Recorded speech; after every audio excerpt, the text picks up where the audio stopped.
to me, but, or I could have looked for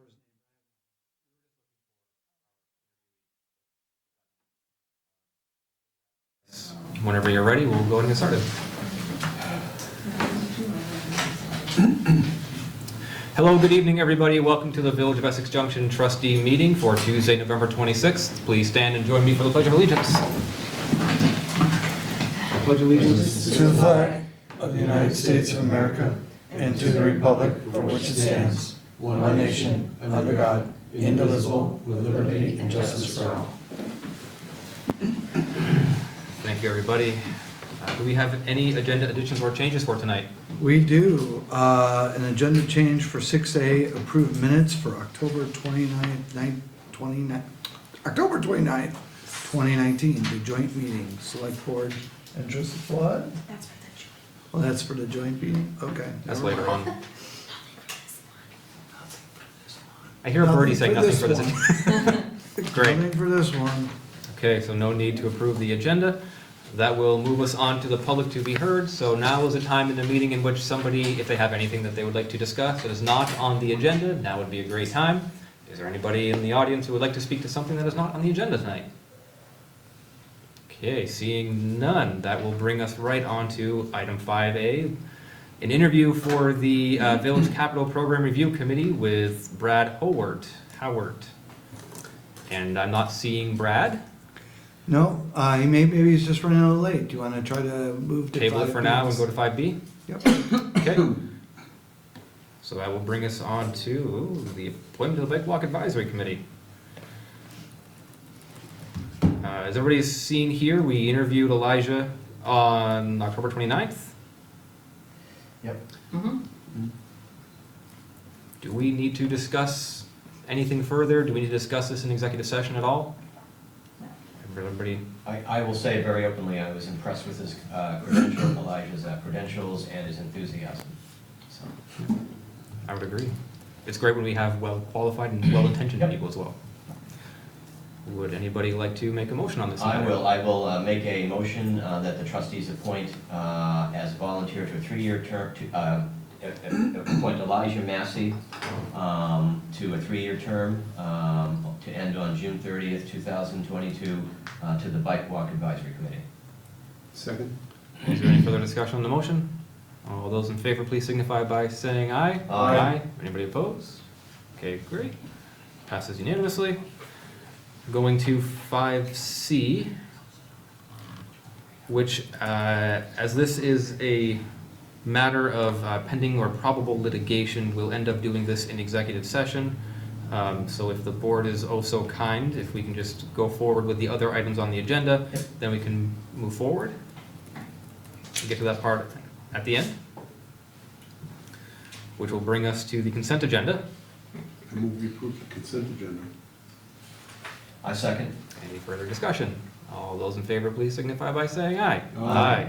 Anybody opposed? Great, thank you. And you'll see the reading file. A lot of, well, interesting things. Some good, some not so good. Yes, George? I just want to, I don't see a spot here for trustee comments. I don't know if we normally put that before. I can't remember. We normally put that in front of review with the reading file somewhere. It's in with 7A. Okay. So now, okay, here we go. Now would also be a great time for board member comments. Okay, I think Andrew and Evan, you saw this a while back. We got a letter from a resident talking about Christmas lighting and so forth around the village. And I just wanted to raise it. I thought if someone made a good point, they look forward to the idea that every year the village puts up holiday lighting on its signposts and everything. And I just remember from last year, it seemed like some of our equipment was looking a little tattered around the edges. And I don't know if it's going to go up, but I think there would be money in our economic development fund. If something needs to be replaced. I'd just like to mention that. I noticed that Maple Street Park looks spectacular. I just drove by it, and they put a big investment there. So it'd be nice to see us make a nice display down here. Yeah, go ahead. If you don't mind. Last week I spoke with Tammy from our office and Ricky Jones from Public Works about that comment and about the letters. They did go through all of our materials. They have it scheduled. In fact, they were out at Memorial Park earlier today stringing some lights in and around there. They are gonna pull out the banners. They have a plan from, they actually put it on a actual plan versus just people's memory. And one of the things we're trying to do is make sure we get a little further up Pearl Street as well. One of our issues, though, is you want these to be visible, but they can't hang over the roadway too far or trucks hit them. Yeah. So we're trying to do a balance of being festive and not having piñatas strung down the street. Or you can get steel pinatas. So, but we are that, and then we're also looking at making sure that our holiday lights and things keep up to date, and if they are getting worn and torn, present the village in the best festive light. Sounds good, thank you. Great, appreciate that. Did any other board members have any other comments? No? Okay, that will bring us to the end of the reading file. And we can move now to the portion for the executive session, when I can pull that portion up. So I would move that the trustees make the specific finding that general public knowledge of pending or probable civil litigation to which a public body is or may be a party would place the village at substantial disadvantage, and that the trustees enter into executive session to discuss pending or probable civil litigation to which a public body is or may be a party pursuant to 1 VSA 313A1E, to include the unified manager and assistant manager. And then in a couple of these, we are potentially going to have Robin in one and Jim in the other, just for And I would background. invite Robin and Jim as necessary and deemed so by the manager. Go down to my office and then we'll be back. Hang on, there's a motion, two motions on the table. Second? Is there any further discussion on the motions? All those in favor, please signify by saying aye. Aye. Anybody opposed? Okay, great. So if you can give us a brief recess, we will go into the manager's office and y'all can hang out here.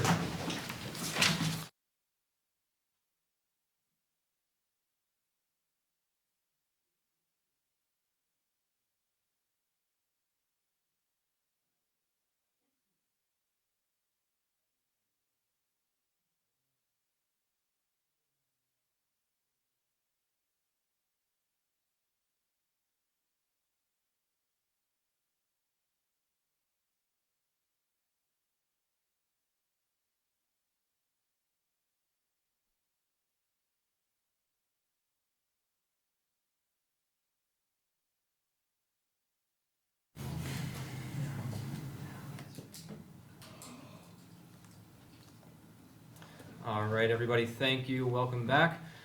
So we are now at the point where we have concluded that portion of the executive session. And the one portion we had tabled was business item 5A, another interview for the Village Capital Program Review Committee. Brad, I don't believe is here. Brad, if you are here, if you could raise your hand, that would be greatly appreciated. Okay, just wanted to make sure I wasn't missing anybody. So given that we do have a vacancy now for the Village Capital Program Review Committee, the board, if you would like, we could go back into an executive session to deliberate on this topic, or if the board is ready to make an appointment now, we could do that now. What say the board? I'm fine with moving forward, making a decision. Agreed. Yeah, I agree. Would anybody like to make a motion? I will make a motion that the trustees appoint Karen Dolan to the Capital Program Review Committee. And is there a second? Second? Any further discussion on the motion? I will say I absolutely very much appreciate Karen stepping forward, and I'm looking forward to her serving on the committee. Absolutely. It's a good committee. Very good committee. All right, all those in favor, please signify by saying aye. Aye. Anybody opposed? Passed unanimously. Great. And that brings us to the end of the regular trustees meeting, so we will take a break for about 15 or so minutes till the select board can join us, and we will have a joint meeting. All right. Thank you all. Karen, congratulations.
We were supposed to have that going right as we were gonna call the meeting to order. Fade out. There we go.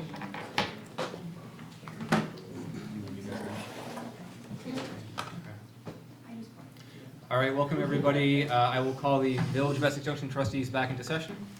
And I will call the Town of Essex Select Board meeting to order. Thank you all for joining us tonight. Mr. Manager, do we have any agenda additions or changes? Why, yes. We've got breakfast before. Yes, we do. This time I'll go with the, This time. it's gonna be- this time it's correct. We are adding 6A approved minutes, October 29th, 2019. It is the joint meeting, Select Board and Trustees minutes. And then there are some additional handouts to 5A and 5D. Can I just clarify the minutes? It was only listed as a trustee approval on the agenda. We realize that the select board has not approved them. If the select board is ready to approve them tonight, great. If not, we'll just put them on the next agenda, so that's up to the board, depending on your comfort level. Great, thank you. Would someone from the trustees like to make a motion to amend the agenda? So moved. Second. Is there any further discussion on that? All those in favor, please signify by saying aye. Aye. Anybody opposed? Thank you. Would a select board member like to approve the amendments to the agenda? So moved. And is there a second? Second. All those in favor, please say aye. Opposed? All right, we're all set. Great, thank you. And so this brings us into the moment of public to be heard. So now is a portion of the meeting where if there's anybody from the public who would like to speak to something that is not on the agenda, now is the time to do so. Is there anybody in the public who would like to do so? Seeing none, we can go ahead and we can move into business item 5A, being the presentation from Essex Chips with Mr. Vogel. If you'd like to come on up and join us up at the table, that'd be great. Welcome, David. It's great to see you.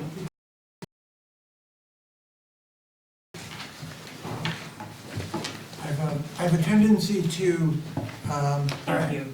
so I'm going to give you a brief update on Essex Chips as the global picture, but then I want to focus really on what's going on with a particular project that we're really excited about, which is the Quality Youth Development, or the QID project. In terms of the agency as a whole, the Tween and Teen Center is doing great. We've had up to 40 kids in the Tween Center on certain days. The middle school kids, who are part of the Teen Center, that tends to be a lower number, sometimes 25 to 30. But a lot of excitement among the tweens who come in on Mondays. The mentoring program is doing great. We've expanded it into it's being expanded into 2 more schools this year, and we were also hoping that it would get into the Westford School, but we're not sure that's going to work this year, but we're looking for an expansion into 2 of the Essex schools this year. And we're increasing the numbers. We're hoping to reach 28 mentoring relationships. Last year was 22. Our prevention campaigns related to bullying and vaping and smoking and substance use, all of those continue. They have different activities going on throughout the year. Our Above the Influence high school group continues to meet on Tuesday nights. The beginning of the year typically is slow. I know last year we ended up around 18 to 20 youth coming in the springtime last year. I expect it's going to build up as this year proceeds. We continue to manage a statewide tobacco prevention program in which we are coordinating technical assistance providers who are helping out in 19 school districts around the state. Our adventure orientation program, the backpacking trip in the summer for 8th graders graduating into high school, continued this year, will continue next year, and it's something that's really well done and well appreciated. We will continue to do and have been doing our youth mental health first aid and certification trainings, which at this point there are, I believe, are close to 50 people in the Essex and the surrounding area who have been trained and certified in youth mental health first aid, and that's a giant step forward for the community and for folks in the region to have that in-depth understanding of how to respond, how to see and how to respond to a situation that might be arising with the youth.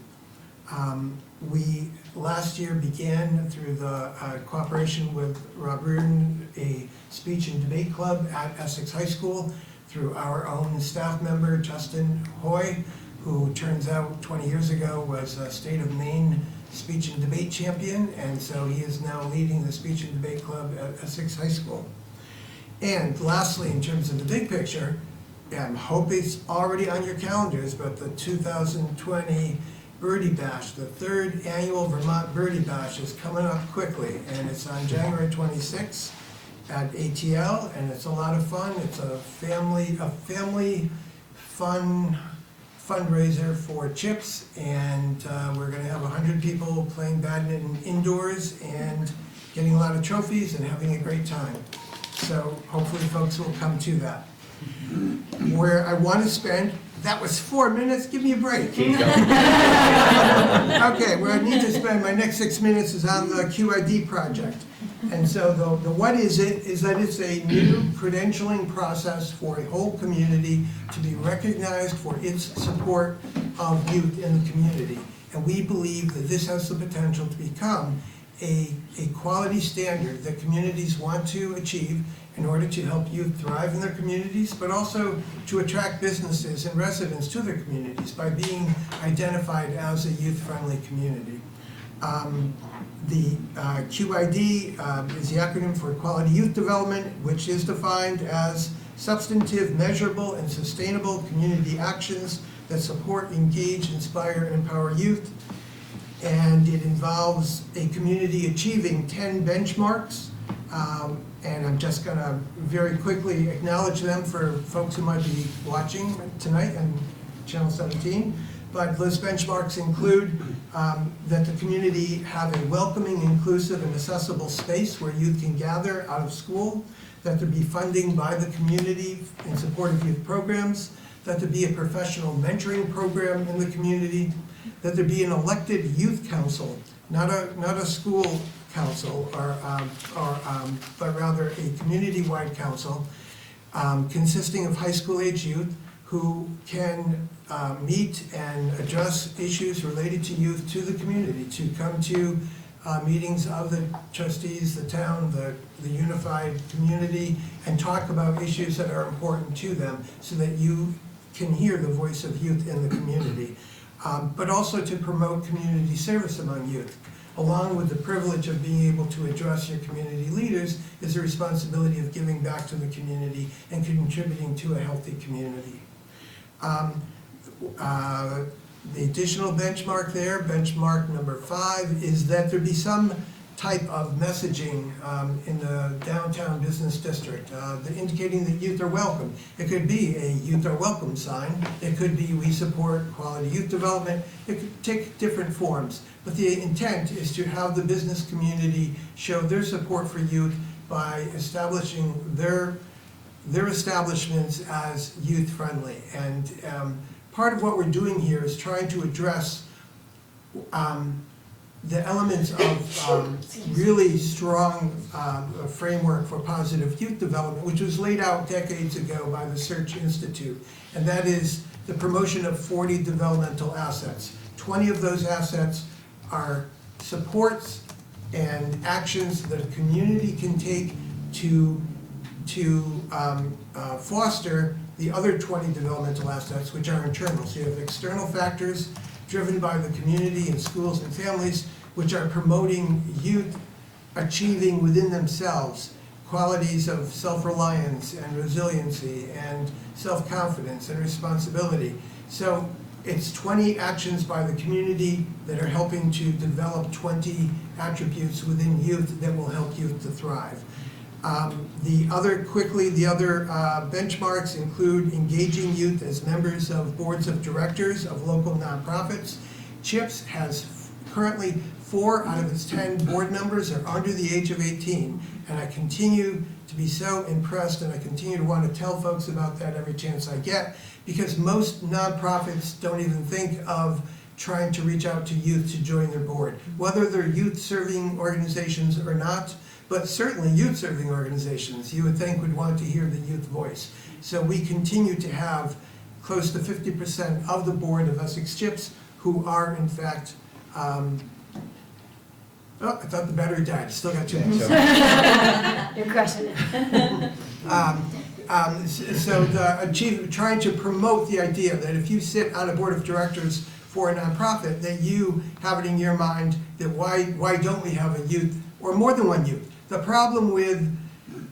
a problem with tokenism anywhere, so having one youth sitting at this table probably is not going to have that youth speaking up and playing an active role. If you have 2 youth at this table, then their energy will feed off of each other, and they will be productive and contributing members to the group. So the trick is not to simply have a youth seat on a board, but to accept the fact that youth can have a vital, productive role on a board of directors.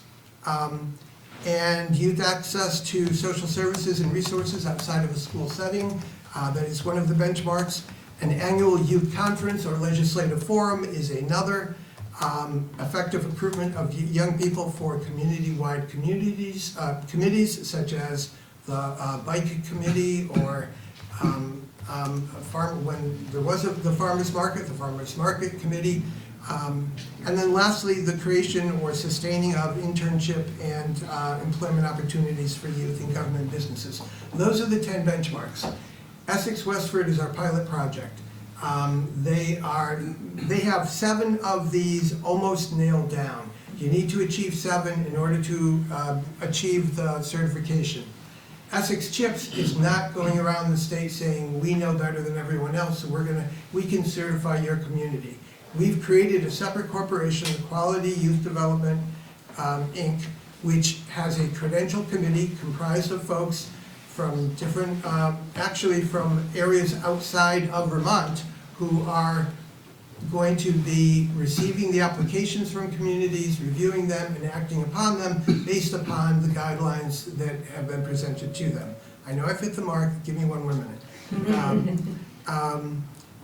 But in addition to the Essex Western project, which we believe by the end of February will achieve certification, because they have almost 7 of these already taken care of.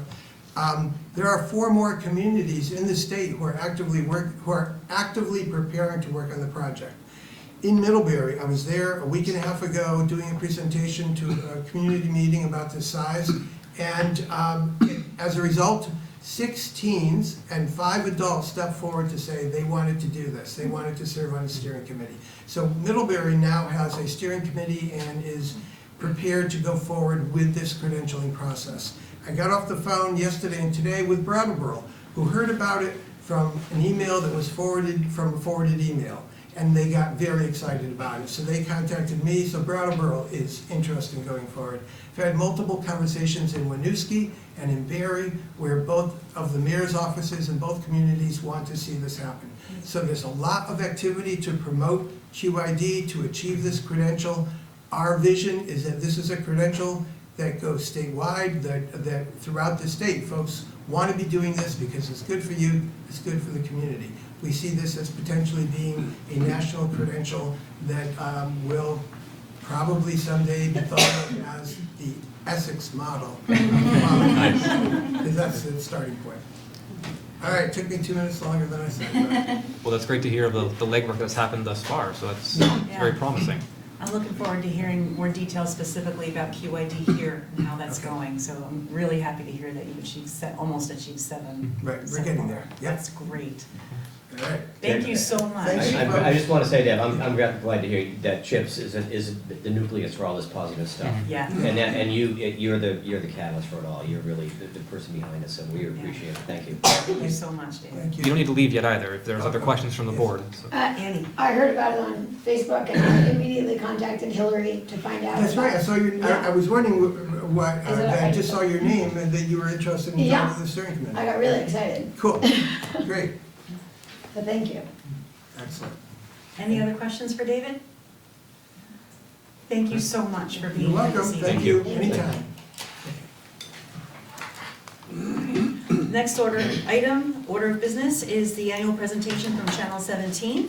Welcome Lauren Glendavidian and Megan O'Rourke. So Essex is represented for Channel 17 by me. I sit on the Channel 17 board, and I'm thrilled to do it and happy to do it. And Lauren, Glenn, and Megan are going to talk about the annual performance and going forward. Thanks so much for having us. I wanted to make sure that everyone knew Megan O'Rourke, our channel director at Channel 17. We're very happy to have her leading the team, and we're going to give a brief update today. As you know, I'm also Lauren Glendavidian, and I'm the executive director of CCTV.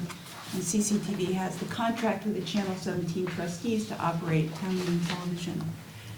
So we're here to give you sort of the update. I'm not sure if you have questions from the memo that we sent to you, which I don't think you got till yesterday. We just got it today. Okay, so it'd be helpful to just go over the high points.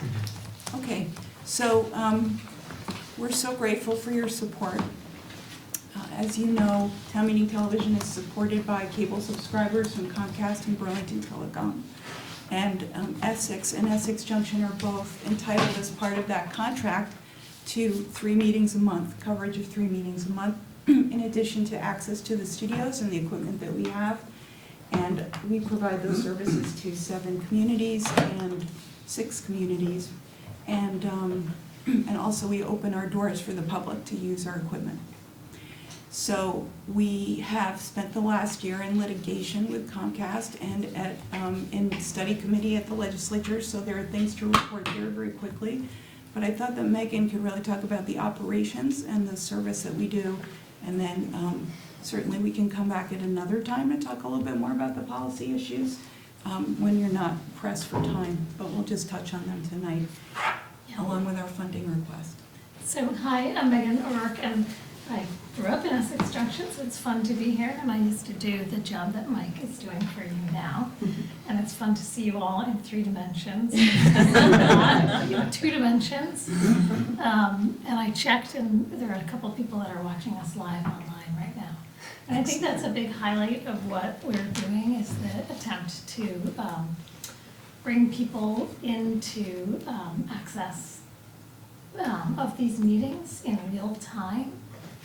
One thing to keep in mind is those YouTube stored pieces of information also come with transcripts. So your meetings can be reviewed by folks in that sense. I would really ask you all to give us some feedback, how you hear from the community the value of this resource. You guys hear from me all the time. Yeah. Yeah.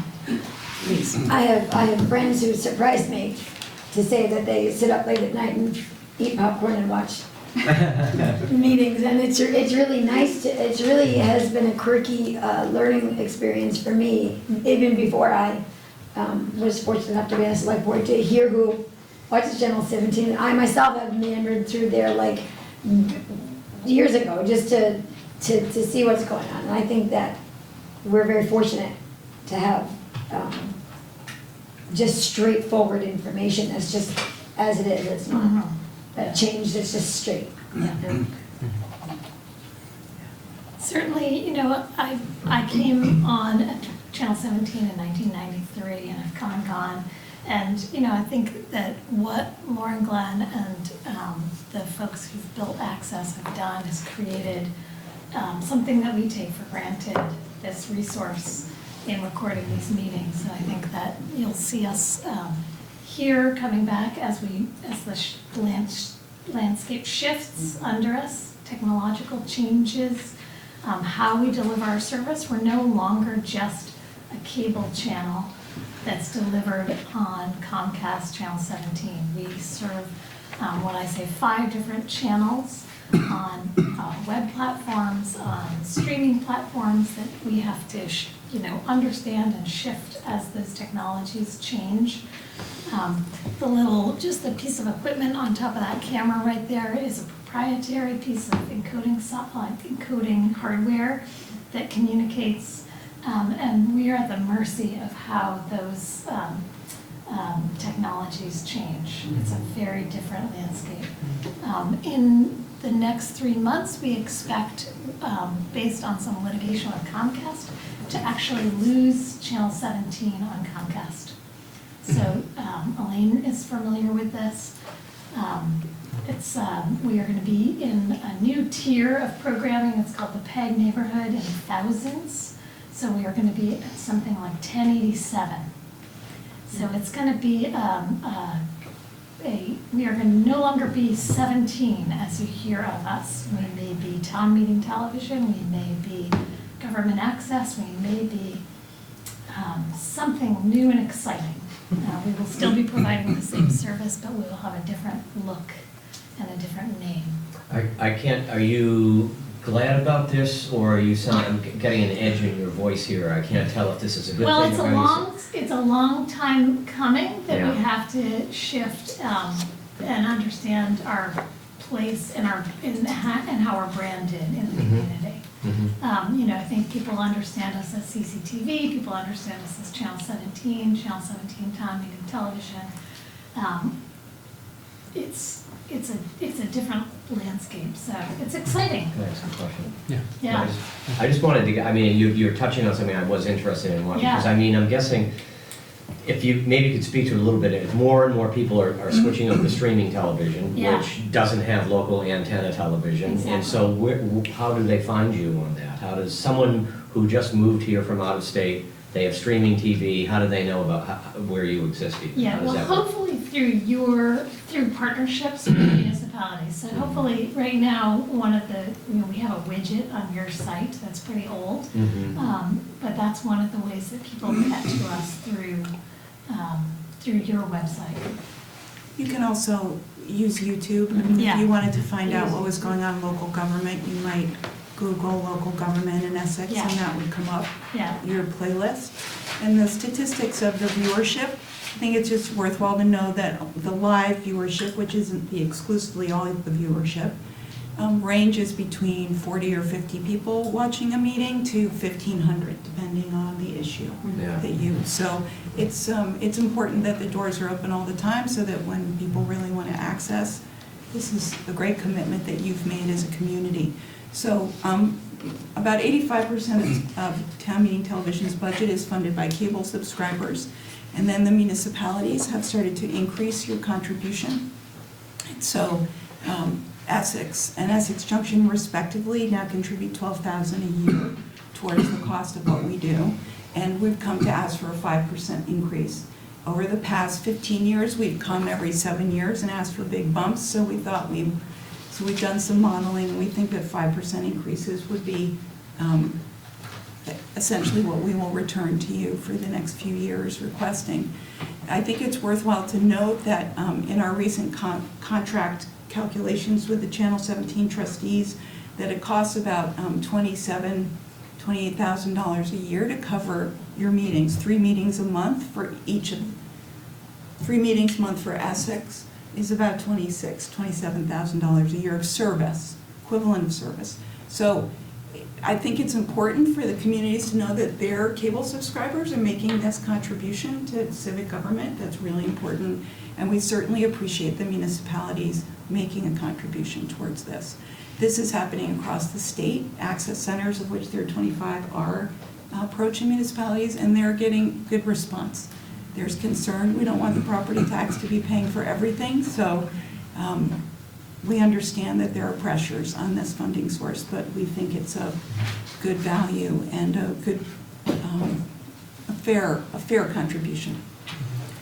Just so that you know, just to conclude, we had a legislative study committee this summer on the future of funding for PEG. You asked that question about declining cable revenue, and the upshot of it was to request money for a telecommunications specialist to look at what authority the state of Vermont has to seek alternative revenue from the use of broadband, which is currently not regulated in the way that cable and telephone is, and the states and localities hands are largely tied what they can do, But there are some really promising examples nationally, and we want to look at those more thoroughly as a possible model for Vermont to diversify its PEG access funding and even its broadband deployment funding. So that's the short story. We're working on alternative revenue sources, and we really appreciate your support. Well, no, personally, I really appreciate you being here, I appreciate Mike being here, and the service that you provided. You asked about that before. The availability of, I know right now my wife and son likely are watching, so they can give me a hard time tomorrow morning about the things that I should have, or didn't say that I should have, or vice versa. And as well as when I've missed a meeting, the availability for me personally to be able to catch up without having to read the minutes, and to do some self-learning as well. So I greatly appreciate that. And then what I hear from the community around their ability to not have to be at the meeting to find out what's going on. They can be at home in their pajamas and watch at another point in time. Yeah. Thank you. We definitely hear anecdotally about videos being swapped around, particularly when, for example, the town had the firearms discharge discussions. That video for the forums went all over the place, and it was extremely useful. So I also wanted to just quickly point out that what Lauren, Glenn, and Megan are talking about with the changes in the public access landscape, we should probably have a bigger conversation when we have more time. And the city of Colchester passed a resolution supporting the PEG study group and encouraging the state to find alternative revenue sources. And I think both boards might want to consider passing a similar resolution just to show their support. But it's a topic that we should talk about in more depth in the future. So if we could have that, you know, someday when we're not busy, have a conversation about, more deeply about PEG access and how it's changing. That'd be great. Yeah. I would just, if I could just conclude by saying that the channel, the moving of the channels is due to a mediated settlement that the access centers had with Comcast. And we had really advocated hard to appear on the electronic program guide so that we could be found and recorded and manipulated like a typical program.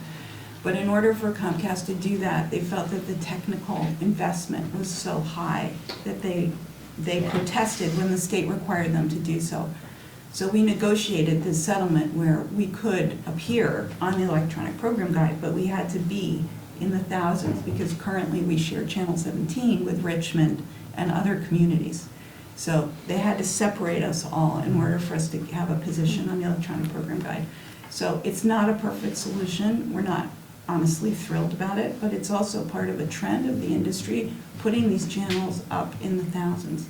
And ideally, you'll be able to find us because you'll use your voice activation and ask for town meeting television, and then we'll just come on. So it'll work out. Thank you. Thank you so much. And hopefully you got my heart invitation. Yes. Thank you. Very nice. Yeah. Oh, yeah, very nice. You make my Laura laugh. Oh, wow. Well, thank you. Bye, fine. And so that will bring us to business item 5C, the Adopt Town of Essex and Village of Essex Junction Housing Needs Assessment and Action Plan, with Darren and Robin. And as the staff make their way on up, at this point, I'm going to be recusing myself from the board for this conversation, given a conflict of interest that exists for me and my employer. As I do this, I also want to point out that there is a significant difference in the town, the village policy with this matter. For the village, I'm allowed to recuse myself, go sit in the audience, and if I choose to, I can still participate as a member of the public, whereas for the select board, that is not the case. But just to point that out, so if anybody has any questions as to why I may ask a question out there, that is what is in our policy. So on that note, thank you, and George, thank you for taking us over. No problem. Thanks for making that clear, Andrew. It's a big difference.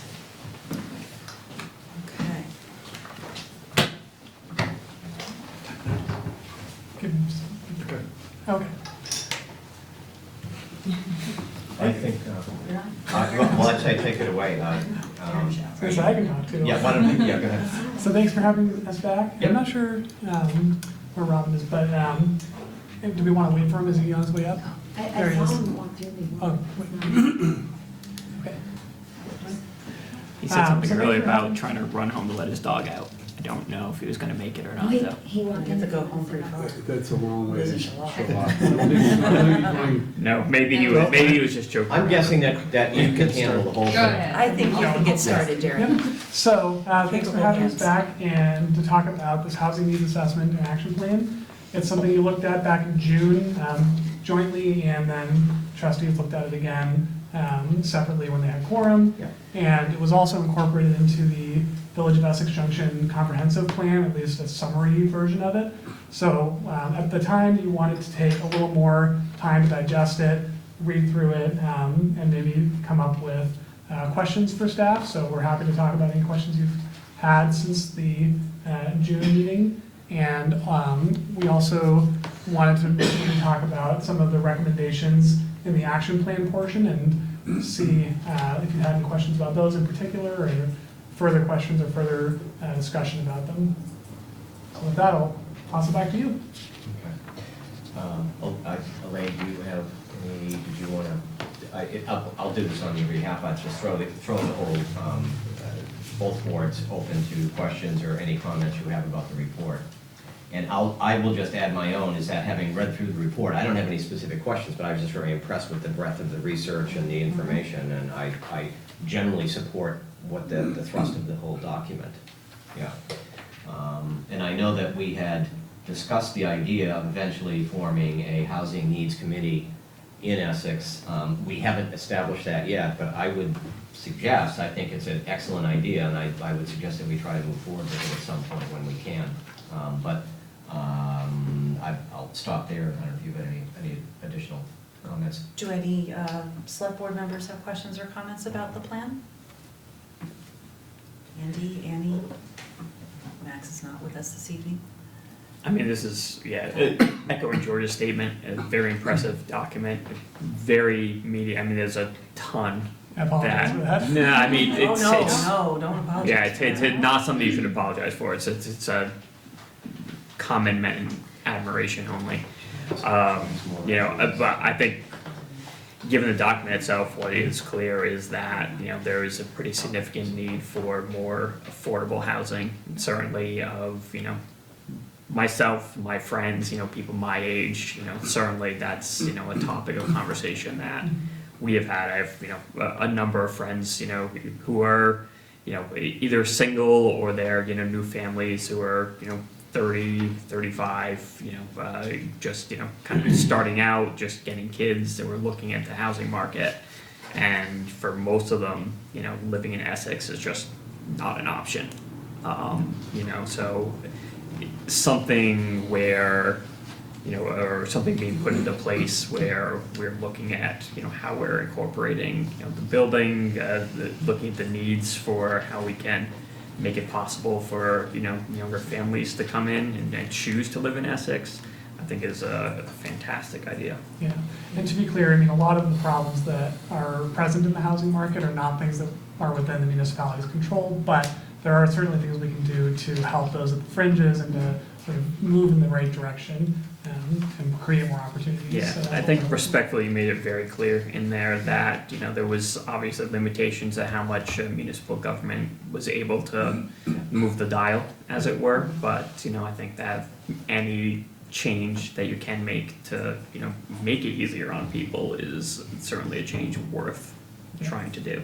And knowing that a lot of other groups at the local, regional, and national level are working on the same problem, hopefully the more we coordinate, the more we do at all those levels, the better things can become.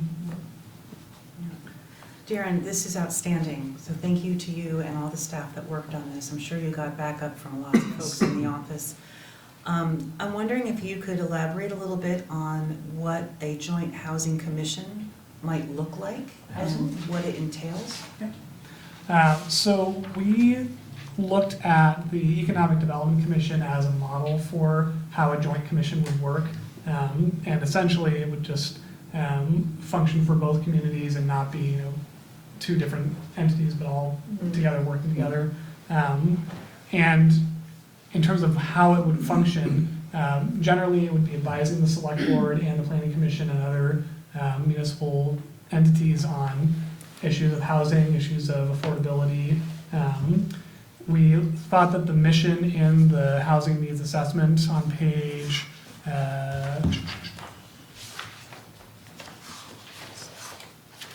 5 in the introduction would actually serve, or the goals of that on page 5 would actually serve as a really good foundation for the mission of this Housing Commission, just to try to achieve those goals of having any resident or aspiring resident of Essex have access to a home that's affordable, the right size for their household, located with easy access to basic needs, sufficient quality for health, safety, and enjoyment of the housing, meeting any special needs, and made available regardless of any protected classes. So, and we envisioned that that commission could be 5 members. That seems to be the default.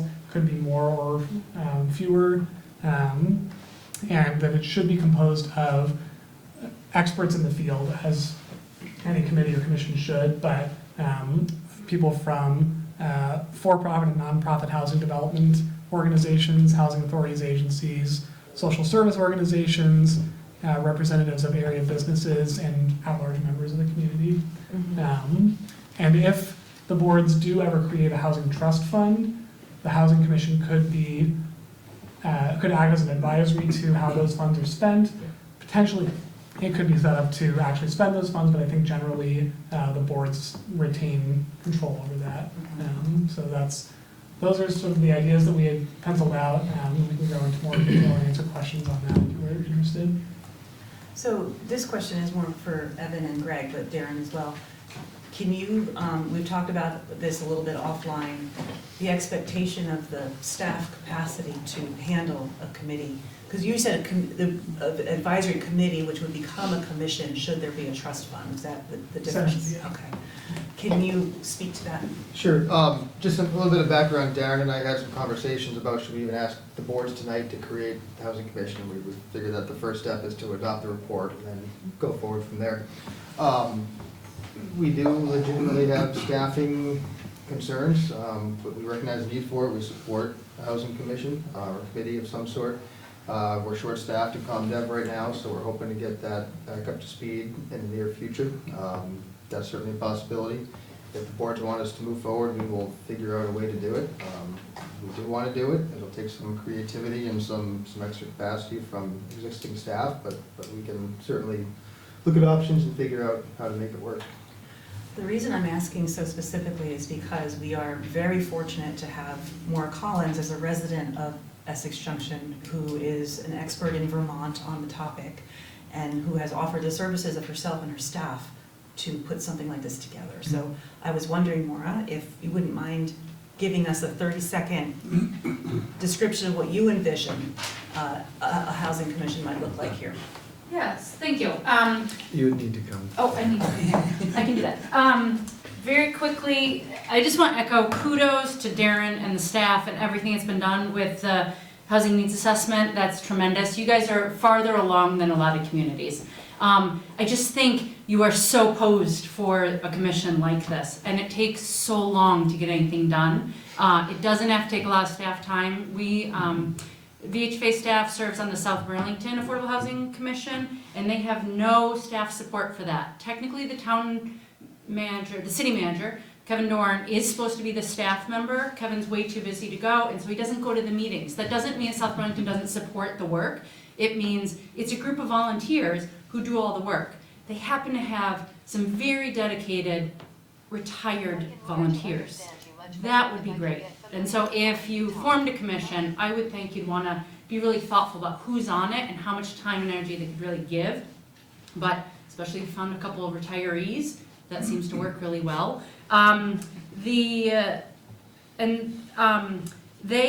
Burlington now is thinking about expanding their inclusionary zoning. Don't worry about what that means. It just means that they are looking at having new policies in place in their community. And so they have had to hire help from the Chittenden County Regional Planning Commission in the drafting of that technical language. They've not had staff support to deliberate, to decide where this was going to happen, why should it happen, how would it work. But now they need some technical support, and so the city has hired CCRPC to help in this short-term project. I didn't get to ask how much they're paying for that, but you could figure it out. So if you got to a point of creating a trust fund and you needed the technical language on that or zoning changes or something like that, yes, at that point you may need staff support, you may need RPC support, something like that. But just the last thing I'm going to say is think about how long this is gonna take. I understand that there's a lot going on for both communities right now, and so maybe the time doesn't feel right. But Winooski did a housing needs assessment in 2016. I know because I wrote it. And they started a commission in 2017. If you check your TV news tonight, you will see that they just announced today, November of 2019, that they're creating a housing trust fund.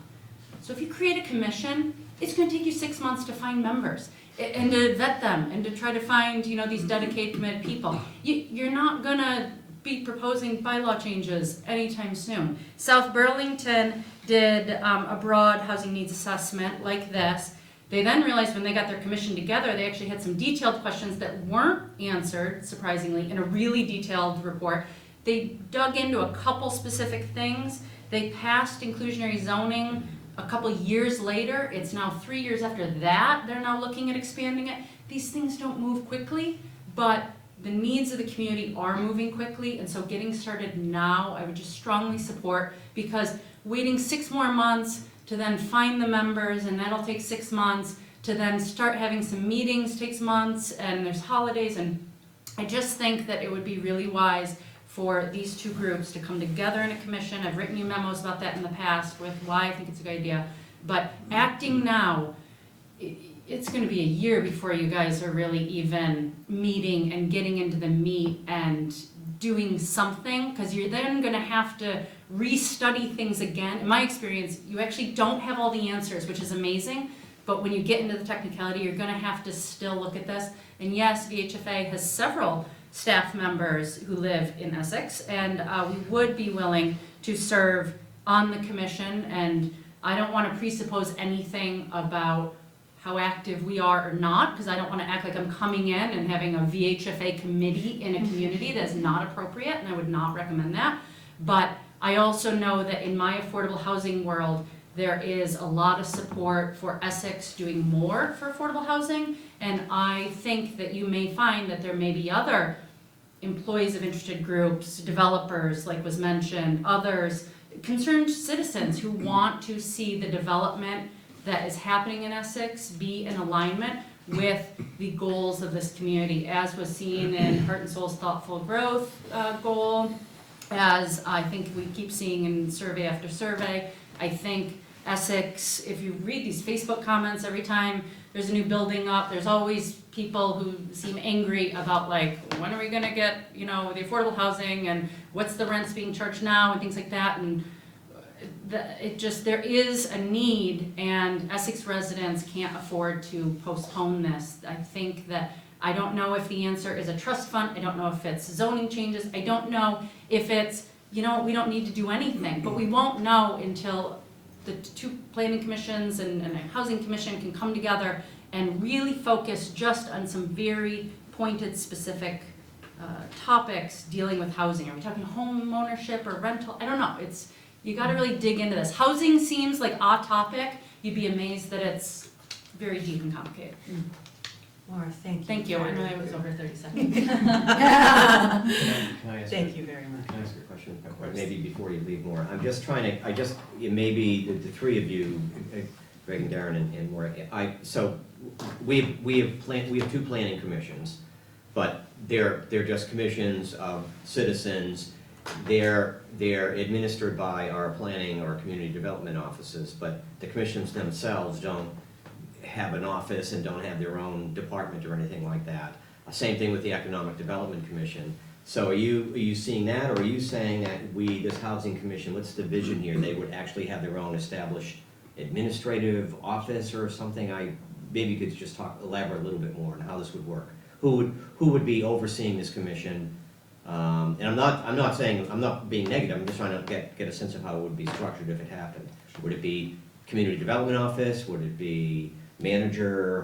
Where does it exist in physical time and space? I have the list of the other housing commissions in the state and who is the contact person at the municipality. I have not seen it that it is an office or staff by municipal government. I often see it as there is a charge, which I brought 2 examples with me if you want to see, of that the governing body, usually it's one, but I'll take two, it has determined what the parameters are of the commission. And within those parameters, that volunteer group meets regularly to set its own agenda, call meetings, type up minutes, have a Google Drive site or something like that, and keep conversations moving forward. Then when there's a budget implication, there's a zoning implication, something, you know, they're calling in the planning commissions, calling in the town staff as needed to say, hey, are we totally off track with this or not? But otherwise, the conversation's happening separate from municipal government, but I don't know what you guys are thinking. I'll let him go first and then I'll speak and then Darren and Evan can jump in. I would see probably living with community development, the manager's office maybe could chip in a little bit. I see it as akin, like Darren said, to the Economic Development Commission, the Planning Commission, the Energy Committee, any one of your boards and committees. The committee that has a task, a mission, they meet once a month, twice a month. They are advisory to the Selectboard, to the Planning Commission, to the Trustees, talking about whether it's zoning regulations, and we've done some work around how our land development code, zoning regulations could be updated to promote or encourage more affordable housing. If a housing trust fund gets established, talking about how that might be used, when that might be used. As far as staffing, not staffing, it really depends on the volunteers in the committee. We've had some committees that don't really have staff and they're great. They have good energy, they run, they can go. There's other committees where they really need a staff person to set the agendas, to keep them on task, to do a little bit of legwork and background work between meetings. A lot of the staff person too, they're not necessarily the experts getting started, but they're the ones who know the municipal law, the open records law, the meeting requirements, the posting requirements, those types of things, just to kind of keep things above on a legal standpoint. And the vision is that the members of the commission would be appointed by the joint boards or one board, or how would this work? Probably have to get into that. Well, All right, that's how we would I get don't into have any- structure. You had a specific answer. So, having Greg go first, same thing. Depends on the membership, but usually there's some type of staff support. We are the ones doing getting the agenda posted. We have to make sure they have a meeting space, that it's a public meeting. If you get some people that are veterans of local government, they probably don't need to be tutored in those rules, but you never know. And so again, we're not against this. We do have a lot on our plate right now, but we do support this issue. I think maybe if the boards are of a mind to give staff direction that you do want to create it, we can sit down as a staff and with Maura and her ilk of housing team and things of those nature, that we can come up with a game plan for a future meeting, not the next meeting, a future meeting, coming up probably right soon after the holidays. Darren's already drafted a little bit of a plan of what it might look like, so I don't know if you want to speak to that at all, Darren. Yeah, I sort of already went through that when you asked your question initially. Oh, sorry. No, that's fine.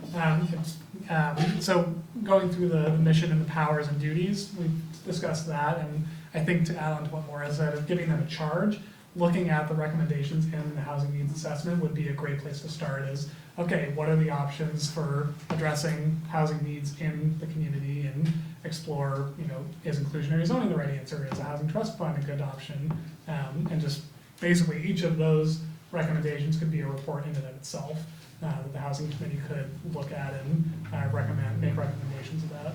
And to just echo what Greg and Evan said, I serve on, or I have the staff support for planning commission along with other community development staff who also do zoning board. I also do the conservation and trails committee, and that is a lot more involved, for instance, than economic development or energy, which are a little more self-sufficient, from what I understand. So it varies depending on the committee and the commission and the time and the volunteers. It could also depend on whether they're meeting during the day or they're meeting at night.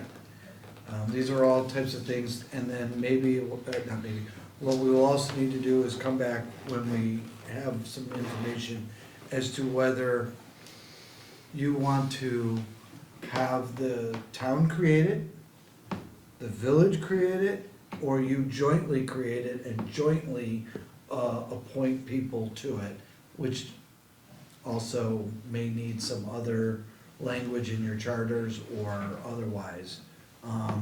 we'd have to look at it.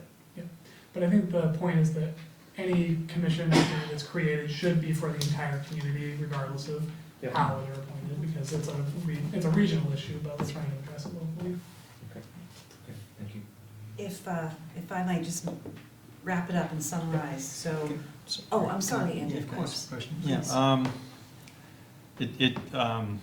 from a personal standpoint, when my wife and I got married in 1987, we bought a house in Milton because we couldn't afford in Essex, and we stayed there for 10 years, and then when our youngest started school, we moved back to get back into the school district. And so you said it was a regional issue, is there any understanding of that effect where, you know, it might be okay to expect a certain segment of the population to move away for a while and then come back? Or, I mean, you know, the state's trying to lure people back that have moved out of state as well. How does the regionality, you talked about, you compared Essex to Chittenden County, but not the specific communities. Is that part of it or not? I don't know. Yeah, and it's hard to know all the details of who moves where and for what reasons. Right. But I think we're trying to make sure that if every community is doing what it can to, you know, make housing affordable to people who need it in the right, you know, areas and at the right income levels and the right size, then anybody can choose where they want to live. And it's more about making sure that, you know, if someone wants to live in Essex, they have the ability to do so. They aren't looking in Essex and not able to afford it, or not able to find a place because it gets snatched up before they can even make an offer on a house, or before they can even hear about a apartment that's for rent. Because that's the situation right now, is it's just insane to try and find a house or a place to live in Essex. I mean, I can tell you, we reported the town has 17 single-family housing unit starts currently underway. The village has 3. Now, the village has started a lot of apartment units in and around the downtown. The town as well has apartment units being built. But their absorption rate, which is how long it takes for the developer or whomever to fill, is exceedingly quick for the market. I mean, you could look across the street, everybody thinks Hoar Pearl, which is the building that McGillicuddy's is in, they're not doing well because the storefronts are empty. The apartments are full. They're never not full. They are never not full. Right. We are a developer is building 50 studio apartments, and people say, well, why studio apartments? Because that's an entry level type establishment to the community. It is exactly the type of affordable housing people can do that cannot afford to get into our market, maybe in a home, but they're here, and now they're here, and they're in the network of hearing when something might get available. We hear it all the time, depending upon your neighborhood in the village, you probably don't even need a for sale sign. The other thing That's how quickly it's going, which is not necessarily positive to affordable housing. Right. And the other thing to keep in mind is a lot of people I hear anecdotally, you know, they're moving away because it's too expensive to live here for various reasons. So it's trying to address that. But then as well. hating their commute. Yeah, exactly. They move away and then hate their commute. And some of them are already commuting, well, one family member is already commuting to another place, so they move closer to that. You know, there's a lot of variables, but I do hear people saying, like, I can't afford to live in Essex or Vermont anymore, or Chittenden County. So we're trying to address that issue as well, that making people feel like they can still be a member of the community, not because, you know, and they're not prevented from doing that because of their housing. And I guess when I moved back from Milton 22 years ago, that was a different point in time. Whereas if I try to do that today, right, there's probably not much available at that point. Yeah. Or you'd be paying a lot more, I'd be paying a lot more. or both. Darren, thank you again. This report is outstanding. And I think the general consensus I'm hearing from board members and looks on people's faces, I think we want to move forward with this. I feel like it's if we get started slowly and we wait till after Christmas, we have some very talented folks in town who are willing to help with this. And so I feel like we would be kind of foolish not to take advantage of that. So, and part of it also has to be us trusting our volunteers. We have a super self-sufficient energy committee. They just go do stuff. It's unbelievable what they're I said accomplishing. energy. Pardon me? I made an energy joke, I said lots of energy. Oh, they have lots of I'm energy. sorry. And so I expect that this committee would be the same thing, and I'm not worried that they're gonna run headlong into a trust fund and we're gonna have suddenly all this stuff to do in 3 months. So, and there will also be, I'm assuming, accountability to the select board and the trustees about all the work that they do. We'll see their minutes. If there's any financial decisions to be made, they will only be made by the select board and the trustees. So I'm confident that this is the right direction to take, and I'm very grateful, Maura, to you and your staff who live here, who have volunteered to be a part of this. So let's move forward. I'd love to see the example charges that you have, Maura, and perhaps after Christmas, we can have a discussion on a joint agenda about more thoroughly about how we would start a committee. And the recommendation in the memo to you tonight is to adopt this. Right, we can't set one up tonight because that's not what we're warning you to do. We're just going to adopt this plan and then we'll move forward from there. Andy, Make the motion. thank you. I move that the Select Board adopt the Town of Essex and Village of Essex Junction Housing Needs Assessment and Action Plan. Is there a second? Oh, second. Any further discussion? All those in favor of adopting the housing plan, please say aye. Aye. Opposed? All right. Do I hear a similar motion from the trustees? So moved. Amber seconds. Any further discussion? All in favor? Aye. Opposed? The trustees passed. Thank you very much. Thank you again, Darren. I'll Thank leave you, Maura. Winooski and South Burlington's charges with Darren, if that's okay. Thank you. Send them over. Appreciate that. Thanks for Thank you. coming, Maura. You can come back. Yep.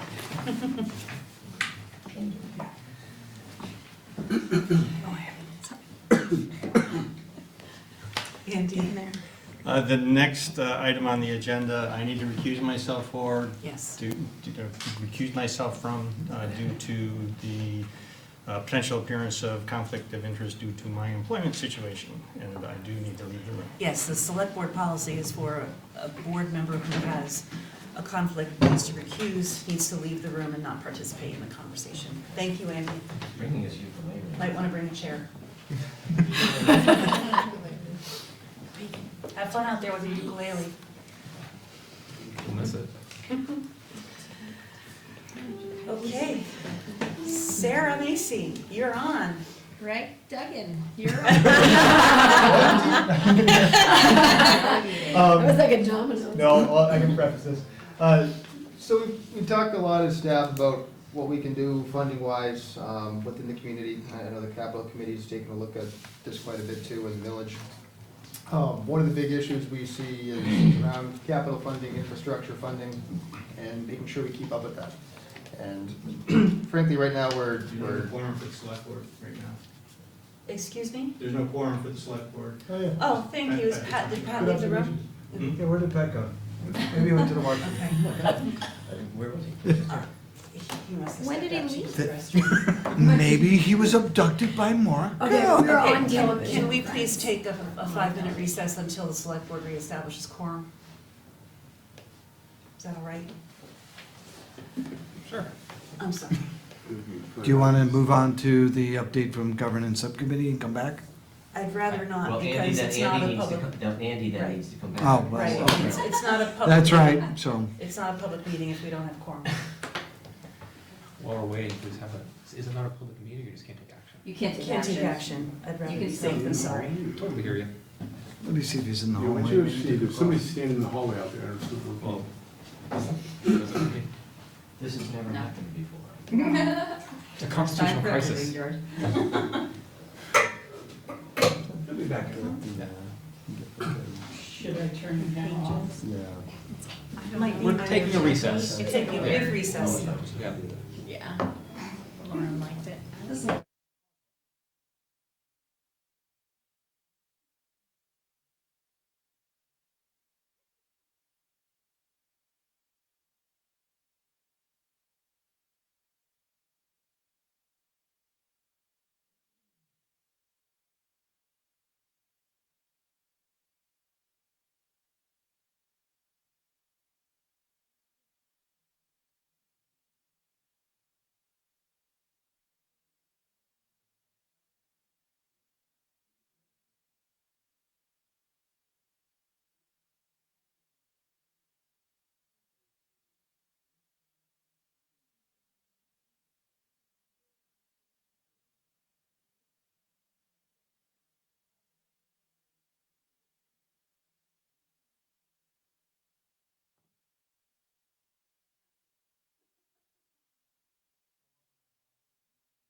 We can continue.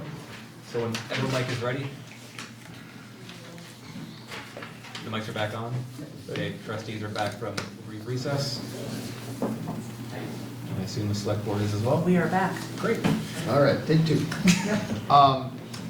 So as I was starting to say, staff spends a lot of time talking about what we can do around funding for the community. In this case in particular, our capital funding needs within the town and the village. I know the village capital committee is taking a look in local options tax is something they want to consider. We talked to Sarah, we don't have that many tools in our toolbox to generate more income. We can raise property taxes, we can grow the grand list, and Those were the two. those are the two main ones. One of the other tools we have is a local options tax. All our communities around us have it, Williston, Winooski, South Burlington, Colchester, Burlington. Based on estimates from the state, local option tax in Essex would generate about $1.2 million. Staff thinks it's worth talking about with the boards. The capital committee has suggested the same thing. It's something that every year we don't do it, we're foregoing that $1.2 million. We want to have that conversation. If the boards want to discuss, we can try to answer as many questions as possible. March is coming up really fast. It would have to be a town-wide vote for the voters, which basically means we need a proposal together by January to get on the ballot. So that's what we're questions, provide some more information tonight, then kind of looking for a direction of whether or not to pursue this or not this year. Our recommendation is that we do. We think it's worthwhile, and $1.2 million is quite a bit of money that can go into equipment, infrastructure. The thought at this point is to split it up between the town and the village somehow. Early thought is potentially by grand list, but that's up for discussion. The state doesn't break down sales within the village, outside, inside and outside the village. So we'd have to take another look at how exactly to split that up. And we wouldn't completely eliminate capital tax, but we'd probably look at maybe reducing, if not, well, yeah, probably reducing the amount of transfers from the operating into capital budget in the town and the village, and then using that additional money to continue to fund capital on the 2 cents that we already generate in the town. So that's pretty much the overview. Sarah and Evan might have more to chime in, and then we're happy to answer questions. I'll let you go first. I have nothing else to add, but prepared to answer some questions. Elaine had sent a few earlier. I know Max A had few scroll. Okay, but then, Max shared some of his Yeah, concerns. Max I shared. don't want to finish those. you know, so a lot of maybe people who are at home, who watch Channel 17 or live streaming and say, well, isn't this just another tax? And, well, it is a tax. It'd be 1 cent on retail sales. It would be on, potentially, it could be on retail sales, meals, alcohol, and hotel rooms. And I sent you all out a packet from the Department of Taxation of what's included and what's not included. And I'm sure if you read it, it was clear as mud sometimes in some of the categories of what happens. But think about this, a couple things. I think it's Williston, they generate 3.2, roughly 3 million, a little over 3 million. Yep, 3.12 million in FY18 is what Williston collected. And South Burlington? I didn't get theirs, but Colchester was about 1.5 million on average the last 3 years. Okay, so think about this, we're the second largest community in the state, 21,000 people. You all go somewhere to shop, whether it's in Williston, Essex, Burlington, South Burlington. They're collecting your 1 cent, okay? But when they come here, you collect nothing other than the state sales tax. So you are exporting funds to every other one of your surrounding communities, but not taking any of that back for yourselves and for your infrastructure. That's just the construct of what happens when your neighbors have this tax and you don't. We have some of the busiest roads in the county that come through Five Corners, through Route 15, 117, 128, 2, and 2A. They all come through here. You have the density of the county coming through here, but you're not capturing that activity in your sales. You are responsible for your roads and some of your bridges and your stormwater, not the people coming through here. So that's something to think about. When we as a staff put together the needs of our infrastructure, okay, and it's village and town, there's really no difference. The list is long, okay? I think the village has an $11 million list in its plan for the next 5 or 6 years, and not nearly enough to fund that. I believe they're about $750 a year in capital expenditures and $11 million in projects. So when are we going to finish that list? More than 10 years from now. And then every year or every couple of years, some project pops up that wasn't even on the list, that now something has happened and has to take some priority. The town, who has 36 square miles, about 100 plus miles of roads, many of which are unpaved but need a lot of stormwater work, plus the paved roads, plus public buildings, has the same problem. So we look at this as, if you do not want the expense of capital to be focused on the property tax, you really only have one option in your arsenal, which is the local options tax, because you're really not responsible or effective in growing the grand list yourselves. So that's one of your tools in the toolbox. When we look at these, we're not just, go put a penny on, this is going to be easy, everybody's going to be for it. Tonight is just a discussion and to see if you want to move forward with some of the work that's going to need to be done and when you may want to do it. And for us, it is about giving people the service and the type of infrastructure for their community and looking out into the future.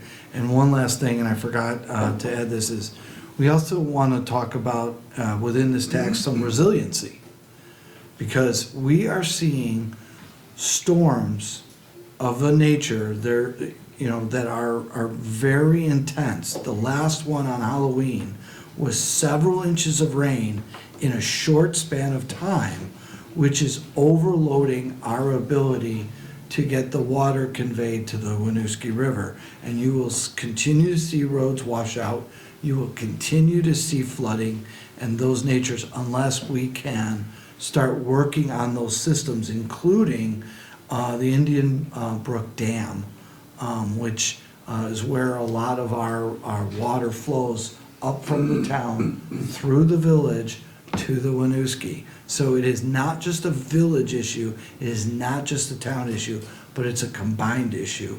And then the last one is how this is also done is it is administered by the State Department of Taxation. One of the things we have found is because Essex uses one zip code, 05452, almost all of the businesses that they have records for are using that zip code, and so their data is not split between town and village. And we can tell that because the numbers just don't make sense from them. And they will not give us the tax numbers and the people who have already applied so that we could go check who's who. That information is confidential. They will not share it. So it's best if it's done townwide and shared somehow equitably, and maybe through this discussion in the future, you guys would decide how that gets divvied up, if it goes through. And we can answer questions. I'm gonna let you guys go first. Sure, I know one of the questions as that was asked earlier before we even get started is around staff capability or staff capacity and the time to put into doing some of this work, which that may then drive some of this. So does staff have the capacity to do anything related to this? This is so important to the future funding of capital we do, and we would make it so. Okay. Dan? Well, I mean, you could almost say as an offset, you know, based on the numbers that Greg was saying, with $1.3 million, $1.2 million a year, you could easily hire somebody on the staff if you needed with the, you know, excess funds coming in, you know, to handle the added responsibilities. But I think there's a lot to be looked at before just jumping into this.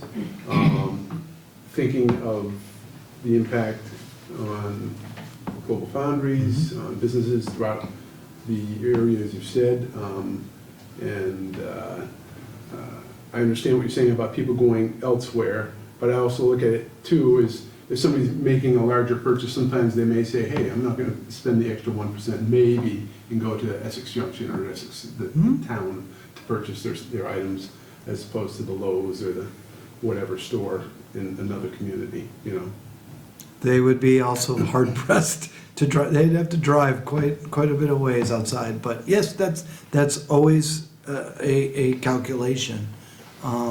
And yes, and in the sheets, there are a lot of interesting exemptions to the tax that we can mull through. There is, if I remember correctly, like home electricity is exempt from this, like businesses like Global. You are exempt for the use of gas, electricity, or fuel for manufacturing. So that's exempt. Food is already exempt from the state sales tax, so that would be exempt. But things that are not exempt are like prepared meals or alcohol or, and a lot of clothing is already, I believe, whatever that, some of it is, and medical devices. There's a lot of things that still need, you know, to be looked at and said, but in general, this is the only tool in the toolbox which is not property tax related. Correct me if I'm wrong, with the local option tax, it is something where the approach of all or nothing. So everything you've mentioned, clothing, alcohol, liquor, rooms, meals, all that. There's also other options of picking different types. So you could have rooms and meals. So anybody and only rooms and meals, where at that point you're pretty likely not talking an Essex resident staying at a hotel somewhere in Essex. I'm going to make that assumption. Yeah. Or you could tax only alcohol, or some other variation thereof. Where as we explore this, it doesn't necessarily need to be an all or nothing approach. It could be a more narrow view to dip our toe in the water, if you will, if there is other reservations from the boards. Correct? That is correct. Okay. That is correct, but the lion's share of that 1.2 million is sales and use. Yep. And we really don't have that many hotel rooms for which to do this. If I was, say, South Burlington or Burlington and I had 1,000 rooms or 1,500 rooms, I'd say, yeah, that's a decent dip your toe in the water, but. Yeah, speaking personally, yes. I'd say jump in and jump in now. I'm only one person out of others here. You were also the chair of the capital committee for a little while. Yes. But yeah, so you sat in on the meetings though about the village's needs of roads. Can I just jump into the conversation? I think that it's great, and I don't, personally, you want to ask me, you don't need to waste yet one more breath trying to sell me on this idea. I was sold on it years ago. I supported it years ago, and I still support it. Here's my question. Put all the discussion about what the tax is going to be about and the money and the revenue and everything about. You've got annual meeting in March, the beginning of March. You're gonna have to get this, you would have to get this on a ballot by the middle of January in order to warn it for annual meeting. Let's be realistic.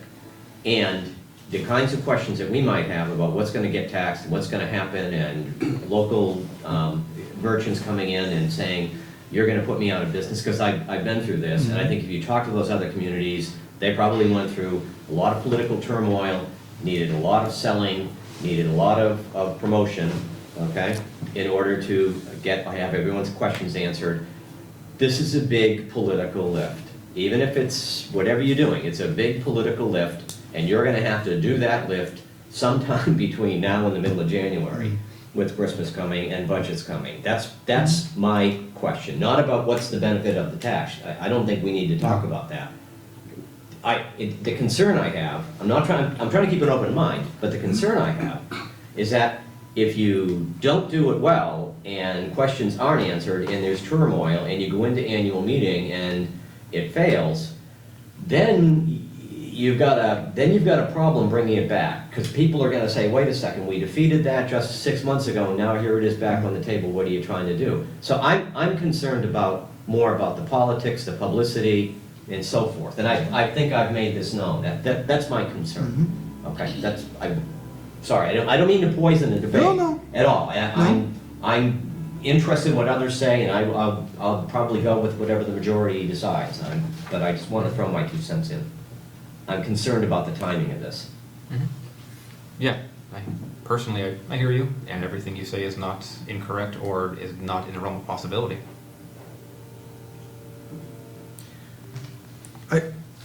Go ahead. At the last village annual meeting, Mr. Brown stood up, did a presentation. He mentioned options and things like that, and it seemed like there was public support. But of course, that's a small segment of the population. This item does, the mechanics, the vote could be any, you have to somehow warn it and have it, etc. It may not need to be on March. The question is, if you want it on March, that is a very tight time frame. If it needed to be some other date of your choosing, I believe that's available to the community. This just happens to be when you vote and people are used to it. But if it were to be later and you wanted the staff to get you particulars and then go out and talk to businesses, get some feedback and stuff like that, yeah, we'd run into a very difficult time frame. But still, for today, we needed to know some direction as to, because if you said, oh, we missed our opportunity for March because staff didn't bring it forward. So my last 2 cents before I'll stop on this and just open up to others as well. I also seem to recall at the last town meeting, residents coming up and asking the boards during the budget board, or asking the select board to increase their paving budget, if I recall that correctly, as of their belief that there was not enough being done from the town to pave the roads. Please know I'm not trying to tell the town how to govern. That is not my job. That's not what I'm trying to do here. So select board, please know that. Just recalling that. And added $100,000 to the town budget to do more paving, Right. which went right on the property tax. Any other trip? So I'm just gonna echo what George said, and obviously I'm a member of the capital review committee as well. And so I understand what this does. I see nothing wrong with letting staff, try to hit that mark and come back to us, and we at that point can just say, we don't think it's ready for prime time, and thanks for all the work, but let's kick it for another year, and we can put that in the back pocket for now. But that be the goal, is to try to get it towards that. I don't want to. Trustees have the floor. Amber, what you're saying is that you'd sort of give a tentative go-ahead to see what they can do, and then at a joint meeting, see how far they've gotten when they've really dug into it, or something like that? Yeah, something, Okay. and once they come back to us, maybe they're gonna come back with, discussions with businesses or whatnot, that we're just like, it just doesn't seem like it's ready for prime time, and we might wanna give it another 7 months or whatever it happens to be. Do it at a later meeting time or just next year in general, the year after. Dan, anything else? No, just the other thing is with everything else going on, as George said, short time as far as for town meeting coming up. Yeah. But also with just the consolidation efforts and merger discussions we're having. As Evan said, this is something probably we'd be looking at it town-wide, and how do you, just, it could be a very complicated issue to address in the midst of what we're doing right now. I just think it would take a lot away from what we're doing. Amber? I also want to be respectful of the fact that staff is telling us that they think this is a good idea. And that says a lot to me. So, just a reminder, we had two things about budget. Do no harm, and do what's right for the village and the town regardless of merger.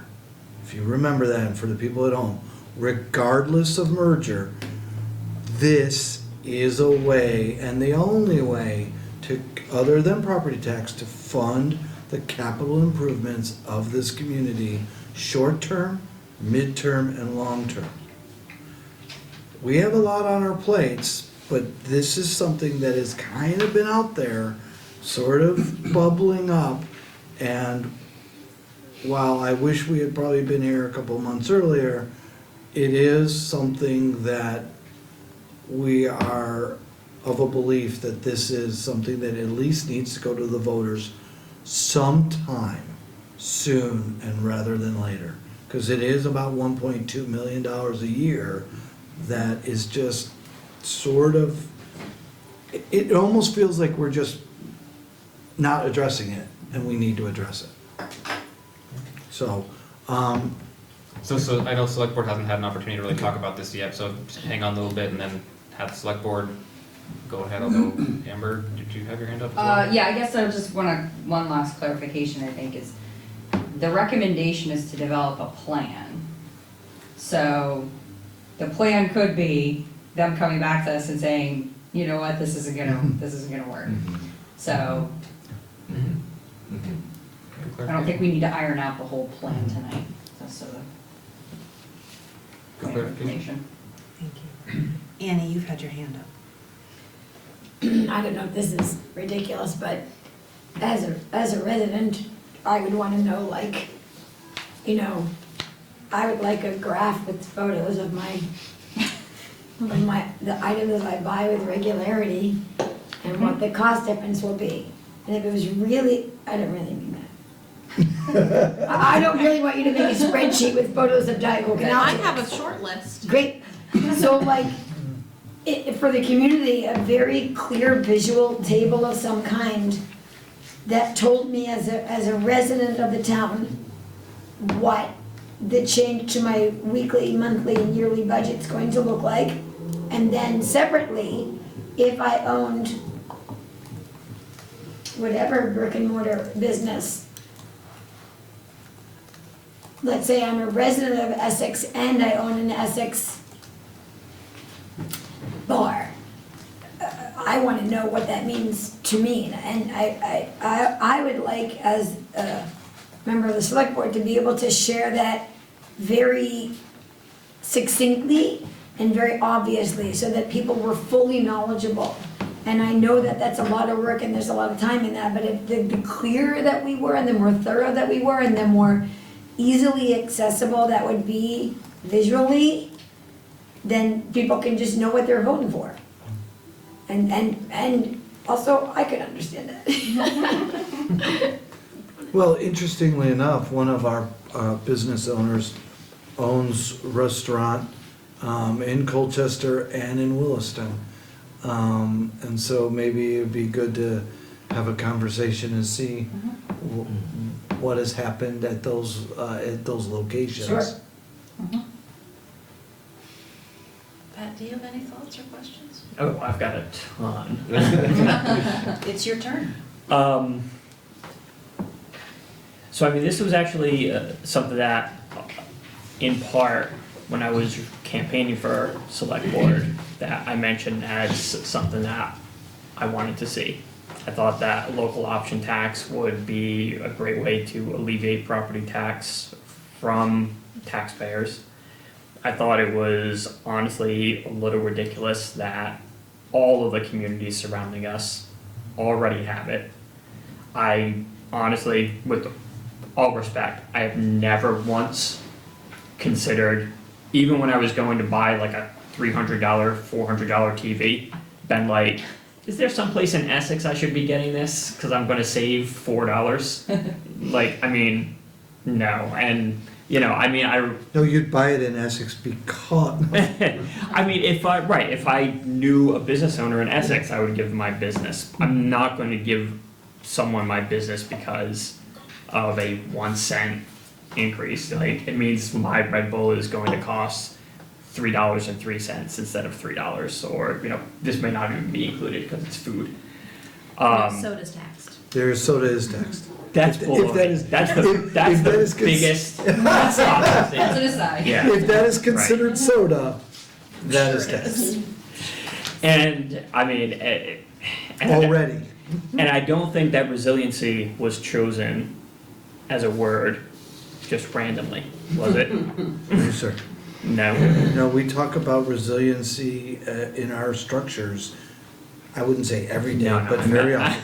I messed with you because I sent an email Oh, to you no, like it's- no, 3 it's- weeks ago right. about resiliency We in the talk town. about, we Yeah. talk about that all the Yeah. time. So you know that We're that talking, is- we're talking about, Densmore yeah, and the culverts that come through Densmore. We're talking about how the dam up at Indian Brook is going to function.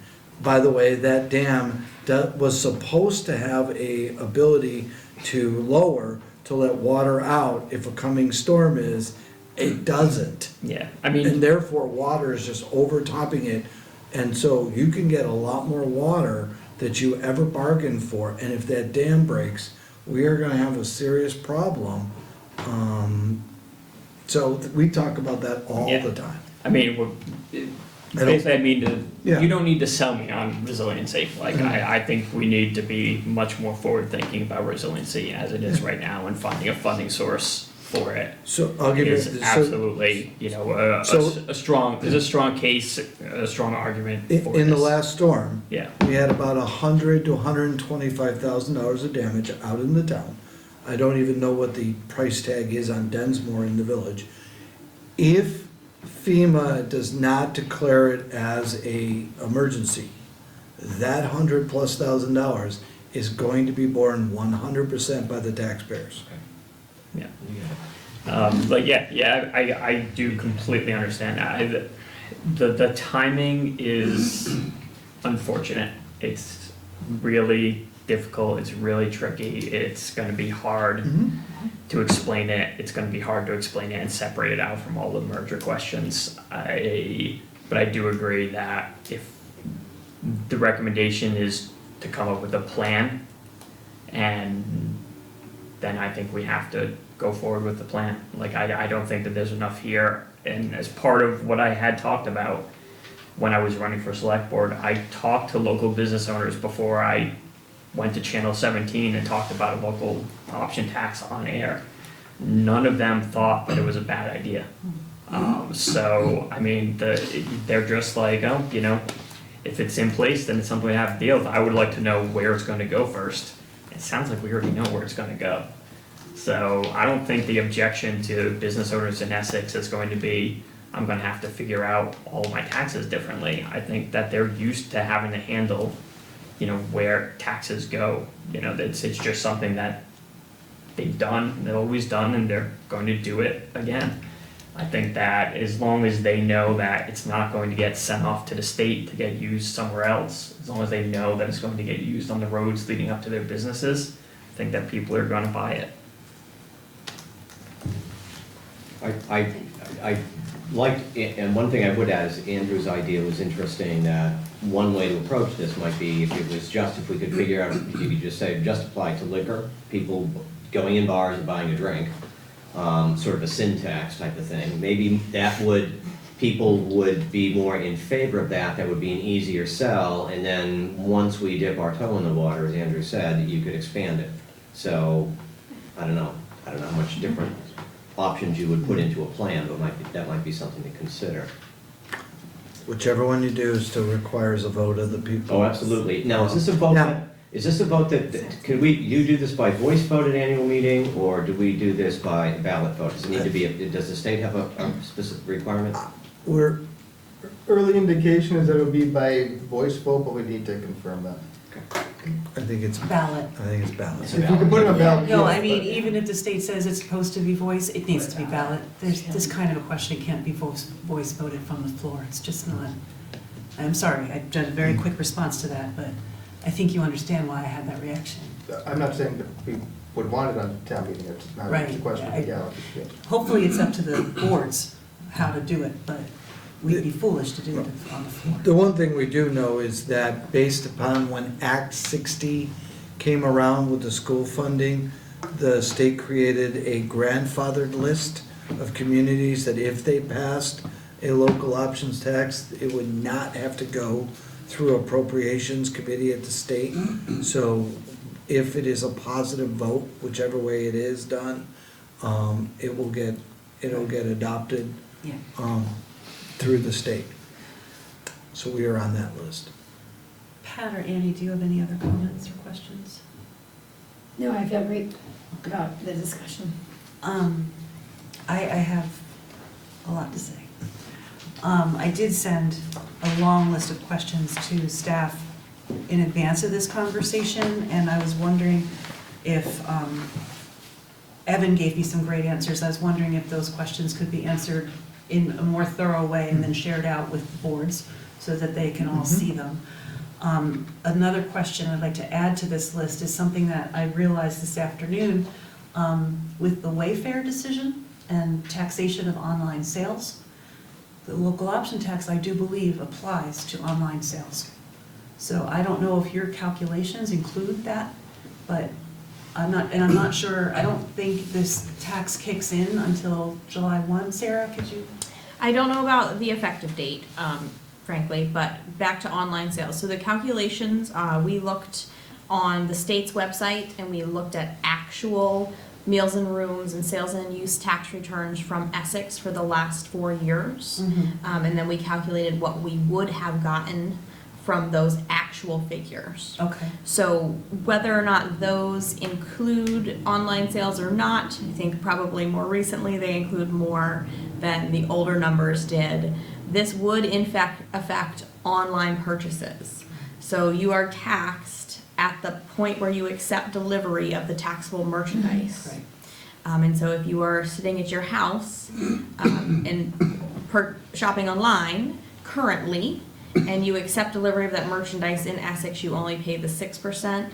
With a local options, you would pay 7%. So an example, I live in St. Albans Town, we have a local options tax. I buy my lawn equipment from X18 Equipment in Georgia, and if I went there to buy it, I would pay 6%. If they deliver it to me, I pay 7%. So that's how it sells online. Yeah. What do you choose? Do you choose to go there or get it delivered? No, in fact, I drive through St. Albans City to the other side of St. Albans Town to shop because it's more convenient instead of pay the 6% in the city. So I think that's just answer your question. Any additional information you can provide about how Wayfair would impact this would be? That's the. Or what I'm getting at is, didn't the state do some estimates in terms of online sales statewide that? Actually, I've heard the state is actually obtaining more sales tax than they had originally budgeted for because they are collecting the online tax.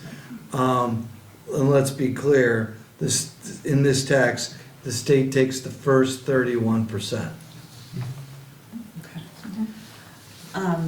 That's their fee for administering the tax. So, So we'd be helping the state as well. No, I was just gonna say, you said something about online sales. Online sales, not all online sales are necessarily taxed and the revenue Right. doesn't necessarily go to Vermont. So just to clarify for everybody, Correct. your purchases, Amazon reports to the state of Vermont, I can tell you that right now. So you make any purchase on Amazon, it's gonna be taxed with the sales tax, you see it on your bill.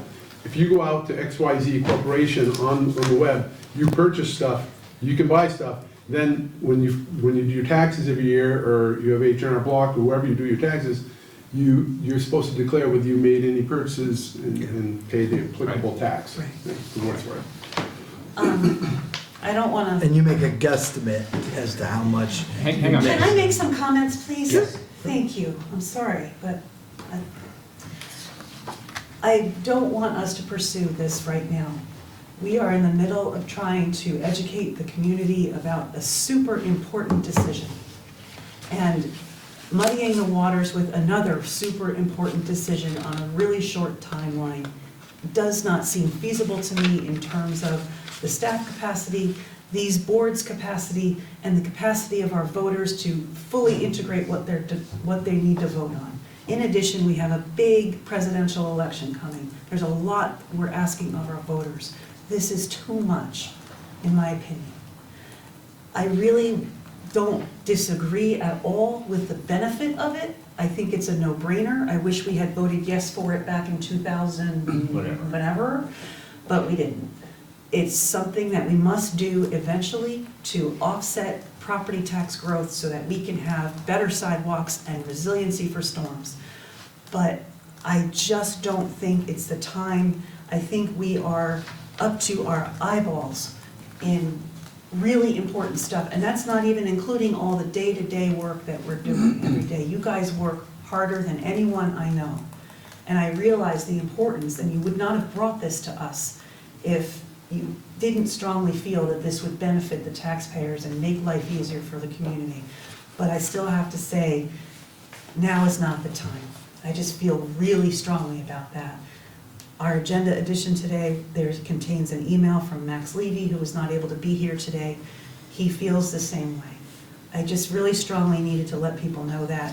I do have a lot of other questions, and our agenda today was a discussion and not a vote. And I think you were looking today for direction from us as to what to do next. I would love to see more information. So if you are able to fit in the time to do the research to help us answer this question more thoroughly, we would appreciate that, or I would appreciate that. I myself will not be voting to put it on the March ballot. And so I wonder if, I think it's still valuable to do the research, but we can do the research, understand where we're going with it, understand how it could impact us in the very near future when it would be more reasonable for us to vote on it. I don't agree with setting up a special election for it, because it doesn't, voters are not prepared for special elections outside of the regular election cycle, and I would not want us to be accused of trying to push something through in an off time, and I know we would be accused of that. So I think I've said more than enough. Thank you for your hard work. The research you've done is valuable. There's more to come. I guess you can tell how strongly I feel about it. So from the sounds of it, I'm hearing that coming back with a plan at a future meeting is not something that you would be in opposition to, or is not something that the other board members would be in opposition to. In terms of the dates. Never not in favor of more information. Right, so I would assume, or it sounds like in terms of the date as to when, that's going to be the biggest bone to pick at a future time. Something that may be beneficial, Evan, you started off with, you sent an email to the boards. I've been out of town for a few days, so I haven't seen, I'm not caught up on my emails. The amount of information I know Amber and I have had as being a part of the capital committee is probably unfair for everybody else, since we're a little bit ahead of the game and can answer a few of the questions that I've heard come up. So if that's in that email that you sent out, that's great. If not, having it as a part of this research would be helpful. I sent out 3 double-sided sheets from the Department of Taxation Okay. that has some rules and how they deal with it. One of the things we may also want to do is send out the capital list, or you'll get it, I guess you'll get it, I believe you'll get it, for budget. So those are the villages, and then there's the town list. So, but we take your comment, we take all your comments very seriously. Again, if if tonight you said, oh yeah, by all means, let's do this for March, we probably would have went, oh yeah, well, okay, we're gonna do it. But if it's, hey, put together a plan, maybe it's not this March, but it's a date, maybe the following March, so this doesn't fall off the radar screen. Right. Can I just add, I don't, the dialogue about where the money goes and the need, I think all of us understand the capital need. We don't need to be sold on that. We know about the backlog in the town capital projects, in the village's capital projects. I want to understand the political action plan. What is your plan, what would be the plan for explaining this to the community, getting information out there?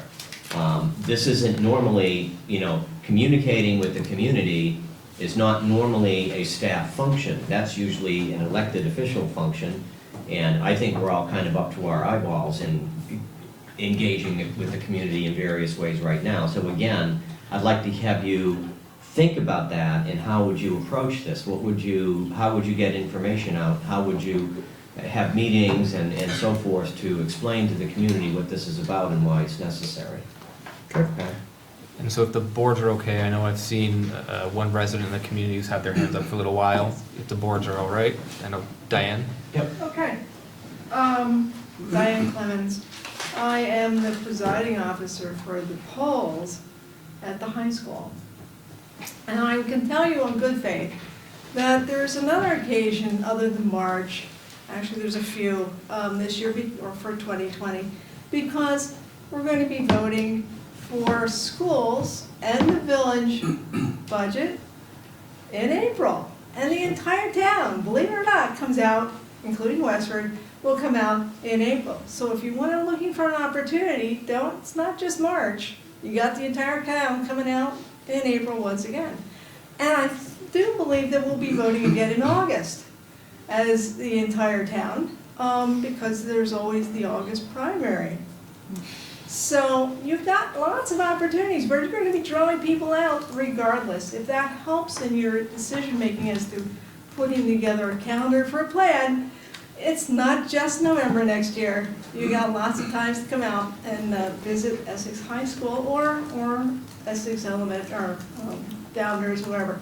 So please do realize that you're already having people come out and put that in your calendar for this event. I hate to say it, but my personal opinion is that it's time. Okay, everybody else has got this tax. Essex resisted, and for good reasons. But quite frankly, every time I go to Williston, I go to Colchester, they're getting the tax that I'm not getting back. So, I hate to say it, it's time. We all know those roads and everything else out there. They need it. People spoke at town meeting. Most of us were there, if not all of us. And,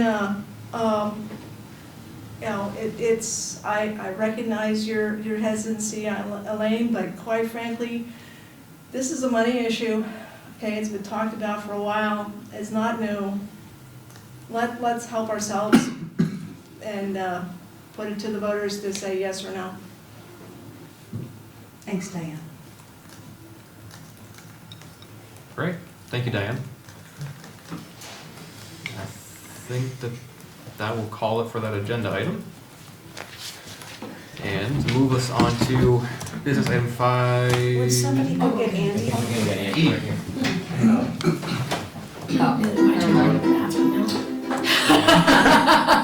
want to come in here? Serenade us doesn't work. We're done. This doesn't happen at most meetings. Just have people throw quarters in as they pass. We're allowed to do that, right? So going on to 5E, an update from the Subcommittee on Governance. Great, thank you. I'll take this, and I will try to be pretty quick. So as you know, our charge on the Governance Subcommittee is to come up with a recommendation for a plan of action for a merger that will become more refined, but we set the end of the calendar year to try to get the major political issues addressed. And at our last meeting, one of the biggest ones we have to deal with is representation and a recommended plan of representation. And so, to put it very quickly, what we are recommending as a merger plan is a 7-member board. There would be 4 designated seats altogether. 2 of those designated seats would be from combined Essex Town 8-1 and 8-3, the current Essex Town 8-1 and 8-3 representative districts. 2 of the designated seats would be from the Essex Junction 8-2 representative district. Let me pause for a second. The total population of the town is approximately 22,000. And about half of that is in the village, half of that is in the town. 8-1 plus 8-3 roughly equals the population of 8-2. So even though it's 2 representative districts, they're both a little smaller than the 8-2 district. So this kind of generally divides the community into two more or less equal halves. The 3 remaining seats for representation would be at large from any district, 8-1, 8-2, or 8-3. What we're recommending is that the lengths of the terms would be staggered to balance turnover with continuity. And then, for reasons I'll get into in a moment, we would recommend that this model be transitional. It would be considered transitional. And this is something that we understand from our discussions with Dan Richardson, the lawyer who was advising on this, we could make as part of the charter.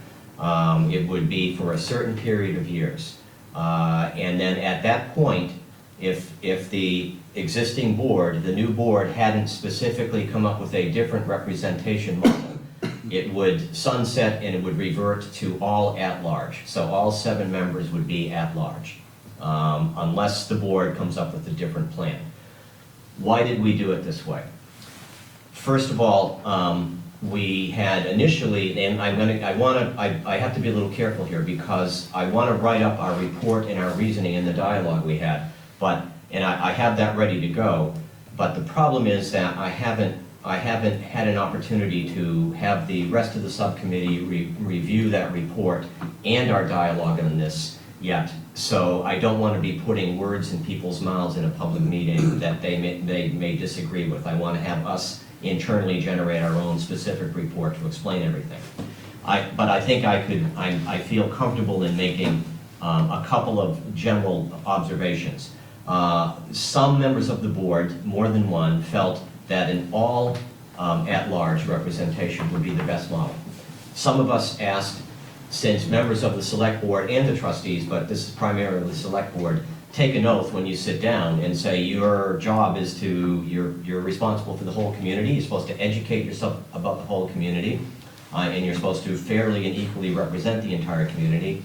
Why would that not hold? Why would we assume we need to start dividing things up into districts? So we felt that, some of us felt that the community is best served by a board where every member feels that they represent the entire community and not just their little part of the community. Secondly, we also just wondered why it's necessary at this stage, looking back to the history of the elections to the select board and to the trustees, but more to the select board and the kinds of decisions were made. We didn't, or one of us said, we didn't really notice a really strong, despite what public may think, we don't really notice a strong regional dynamic playing out, village versus town dynamic playing out on the select board. Most of the decisions that are made by the select board aren't decisions that are directed, or if there's disagreement, that there's any kind of a usual controversy about one part of the town versus another. So again, we were a little concerned that by designating fixed seats from the village and from the town, and from certain parts of the town versus others, we could be institutionalizing the very thing that we're trying to avoid, which is having regional distinctions. We don't want that to happen. Now for the positive sides. Others, however, noticed that, first of all, we have to be informed by the results of the survey we took. It is a concern out in the public. Whether it reflects what's actually going on or not, it doesn't matter. This is what people are concerned about.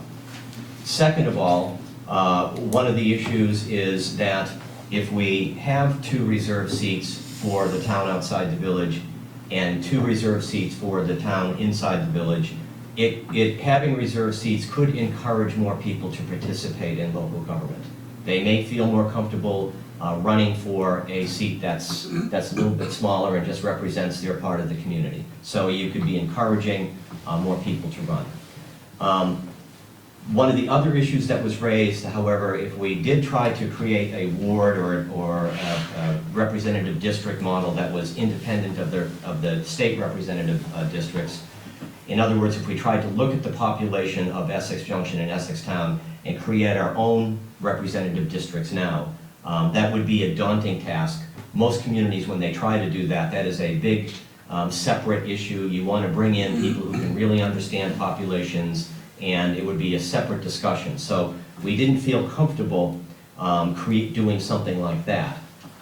So we decided that the best course of action would be to generally have 8-1 plus 8-3 be two people, 8-2 be 2 people, the rest at large, and then that board can then decide what it wants to do. They would be comfortable, they would be working with each other for a number of years, and then they could decide if they want to really dig into the population and start dividing up the community into more distinct population representation.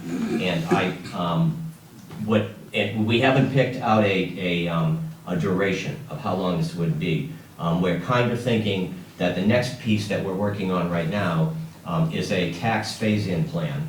And there are several options. It could be the tax differential between the village and the town could be phased in over a number of years, 5, 7, 12 years. And what we were kind of thinking is that we would make the time when this would be phased out, this representative model would be coordinated with that tax phase-in plan.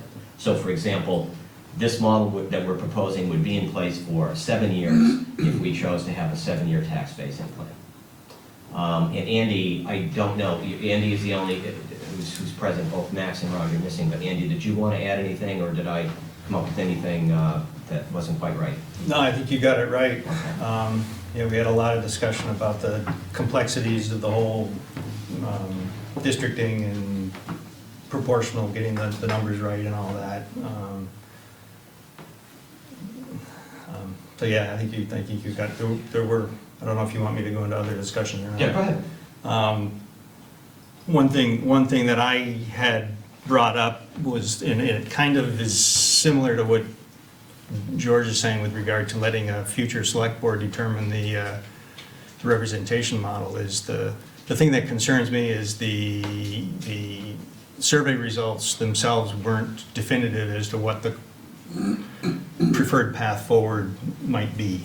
And so I had suggested the possibility of separating representation from merger for a couple of reasons. One is that they aren't necessarily related, and you could go through it would change how we're approaching the whole merger if you had an a la carte vote rather than the whole ball of wax at once. So that if we get the representation wrong, we don't lose the merger simply because of the representation model that's proposed. So you can have a separate vote on those and have them be independent, which also, it's not just the voters, it's also the legislature. So if we choose a representation model that the legislature doesn't like, it could also derail the whole thing. So that's a path that I've raised questions about, and I know the intent was to dissolve both charters and write a new one. Going with the a la carte method doesn't allow you to do that because you're only changing sections of the charters. So yeah, it was a discussion. So, and I think we're probably planning to discuss your idea and some others at our next meeting. But I want to say generally for the both boards, this is what kind of where we're going. Yeah, that was where we ended up. Yep. And I would only say in reference to what Andy is suggesting and everyone else, I remember the goal here is compromise, and probably looking at the model we're proposing, 7-member board, 2 designated seats from the town outside the village, 2 designated seats from the town inside the village or from the village, and 3 at-large seats. It's probably not what everyone wants. It's probably, some people feel very strongly. We notice in the survey that many people who support merger support also all at-large. That was a very specific, clear message in one part of the survey. A lot of people who don't support merger very much wanted to see districts. So it's kind of a confusing message. All I can say is this merger is a compromise document. There are going to be things on it eventually that some people like, things on it that people don't like, and the idea is we're trying to get people who want to vote for it because they're getting something that they like, and perhaps overcome their feeling of, their dislike for other aspects of it. So that's kind of where we're headed. This is all going to come onto your lap probably by the end of the year or middle of January. But the next piece, and we're very briefly working on, is the taxation issue, and we're still working on it. We haven't worked in a phase-in time. Max had recommended that we use some component of the existing fund balance, the town and perhaps the village fund balance, to help eliminate or pay down the tax differential from a merger. We did not discuss local option tax as part of this plan, but in the course of talking about funding and finance and so forth, the discussion about a local option tax came up, and we discussed it, but it has really nothing to do with the merger plan that we're proposing, and it's really not a related issue. And then I had come up with an idea, and again, for creating a special taxing district, and again, something we talked about with Dan Richardson. There are taxing districts. You can designate a district that pays an additional tax level, and my suggestion to consider would be to have the entire village of Essex Junction be considered a special taxing district, again, for the phase-in period, 7 years, 5 years, 12 years.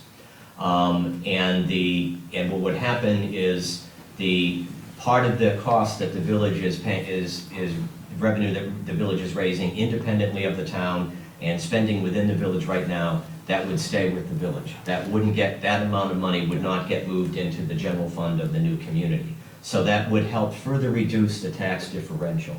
And it would also, I think, address some of the concerns of people in the town outside the village that, well, what are we paying for? The village we haven't voted on the things that the village that are in the village departments that the village is taxing itself for. So why should we have to start paying for them? There's also a sense of people looking at the village and believing that there are certain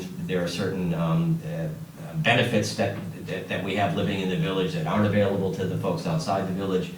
I think this is a very big discussion. I think that there is a lot of misunderstanding about funding and taxing, but I think the political reality is that there are a lot of perceptions and out there of what things were that may not necessarily reflect the way things really are, but we have to be informed and cognizant of these perceptions. And so the idea would be, as an additional way of buffering the tax differential, would be to declare the village a special district for a certain period of years.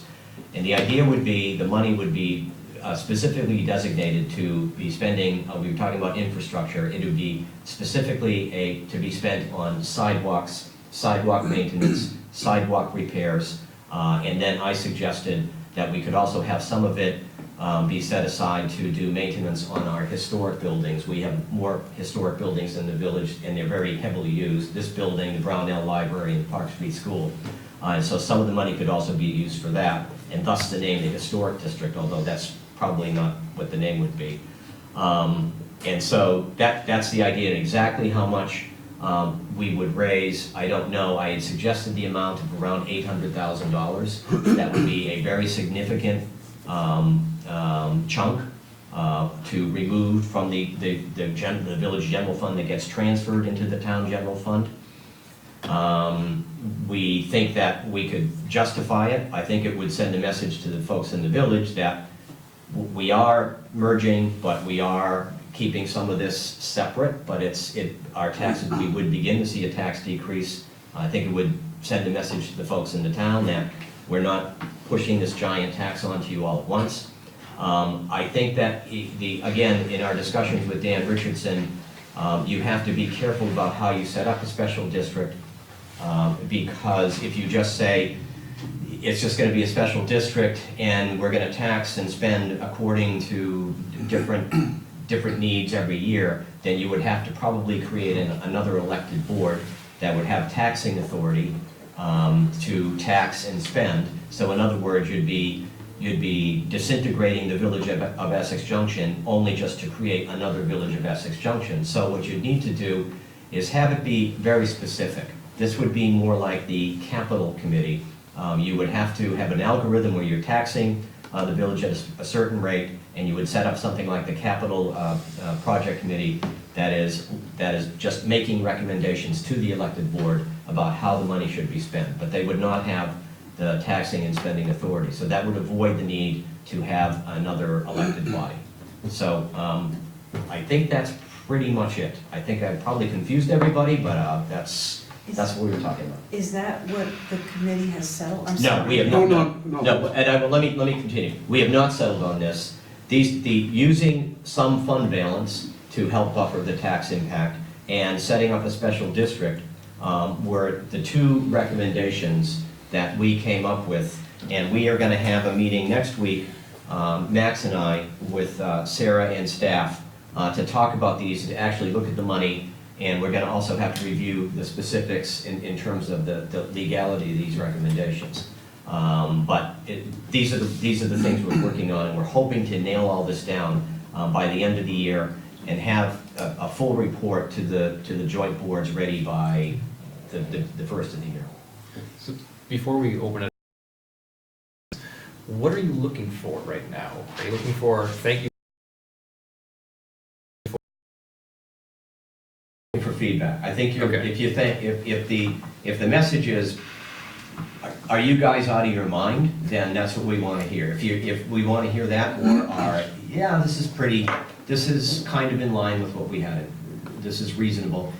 Again, understand, we're recommending, we're not deciding, and this is going to come to you, and then we're going to have to debate this. And again, to get into the discussion of why local option tax, we might be a little crunched for time trying to pull this off. I see this as a very big discussion taking place in January. So Dan, I know I saw out of the corner of my eye, I think you had your hand up. Yeah, I agree with the work in your idea of a 7-member board, two, from 8-1 and 8-3, 2 from 8-2. The idea of having a special taxing district for the village and how that all works, that was my concern as to, do we have a meeting, a village meeting per se, how is that addressed? Bonding, there's gonna be no further bonding in the village, we're a special tax district, if some big need comes, how long is this gonna be on? We're responsible for any outstanding debt we have in the village already. Are we gonna incur more debt in that interim period? There's a lot of things at play there that really get confusing. I don't have all the answers, Dan. What I'd say is this: I looked at other special districts, and probably the best example I can think of, and there are some others, but the town of Bennington, the downtown area, which used to be formerly just the village of Bennington, but it's just now the town of Bennington. The downtown area is designated as a special downtown district. Okay. It's almost like the penny on the tax rate economic development fund. They have a certain amount of money that's on the tax rate that generates a certain amount of revenue every single year. It's not, there's not a board that decides it's just a locked-in algorithm, and it generates a certain amount of funding. And then there's an appointed body that looks at that funding and makes recommendations of how that money should be spent. That body functions the same way that any village or town committee, like the capital project committee. It doesn't have actual taxing and spending authority. It would not be able to take out a bond or anything like that. Taking out a bond, that would be up to the elected board. All those kinds of decisions would be in the hands of the elected board. So you're really trying to minimize the authority of this board because you don't want to create another elected board. Right, but you're saying that that would be up to the elected board for a Right. bond. Right. But when we're talking about within that, to address a need within that special taxing district, Right. you're saying that when the board as a whole decides on a bond issue or something that needs that much money, you know, everyone in the community is gonna pay for that. That's not gonna be a special taxing project then. Right. Yeah. It'd be like this. I Right, think you'd correct. say, you're gonna generate X revenue, Right. and 20% of it every year, more or less, is Yeah. gonna be spent on this, 30% is gonna be spent on this, Mhm. you know, and then there would be some flexibility and range in there, and that's what the committee would work on. Well, that's it. What I assume is then we draw a line, say, from this date on, Right. any debt we have here, now, from this point on, any debt incurred is gonna be mutual. Yeah, Yeah. once you've merged the community, then, Right. and the elected Right. board Right. takes out debt, then Right. that goes throughout the whole. Well, I just wondered when you said the whole thing with the special taxing district, how that would apply to it. Yeah. Okay, thank you. Amber, before I jump in, did you? No, I'm good. No? The only, just based on this conversation here, that whole component of a special taxing district, I'm gonna put to the side, because there's a whole host of other things that I'll go down to that one. I just wanna go to the representation model. I know, George, one of the things you said was about compromise. I look at the survey results, and what I see from a compromise is the only thing that got, in terms of the present attitude toward merger, being in favor, undecided, or opposed, and out of all the 3 voting districts of 8-1, 8-2, 8-3, the only thing that had 50% or higher, with the exception of one category, was that the district ward model was the only thing that was favorable by all attributes of our community. So to me, while I totally understand this isn't scientific, in politics, the perception is king, perception is reality, and the perception is that an at-large wouldn't be able to meet the needs of the community. And so based on that, honestly, I don't see why we wouldn't just go towards a district ward model. Not the hybrid, which the hybrid model was the lowest ranking from the survey, which again, this isn't science.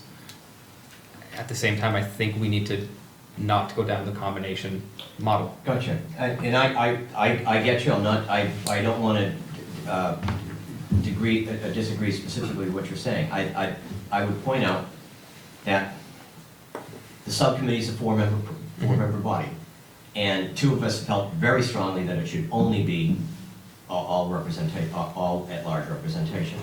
So, and I think that we were operating on the idea that, yes, we need to look at the survey. Yes, we need to be cognizant of and sensitive to public opinion. But why initially did we choose to have experienced elected people doing this as opposed to appointing a citizen committee?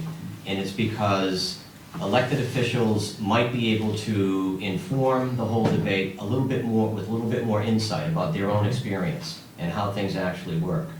And I think one of us said, and it wasn't me, but it was very smart, that we can't just design something on the basis of the survey.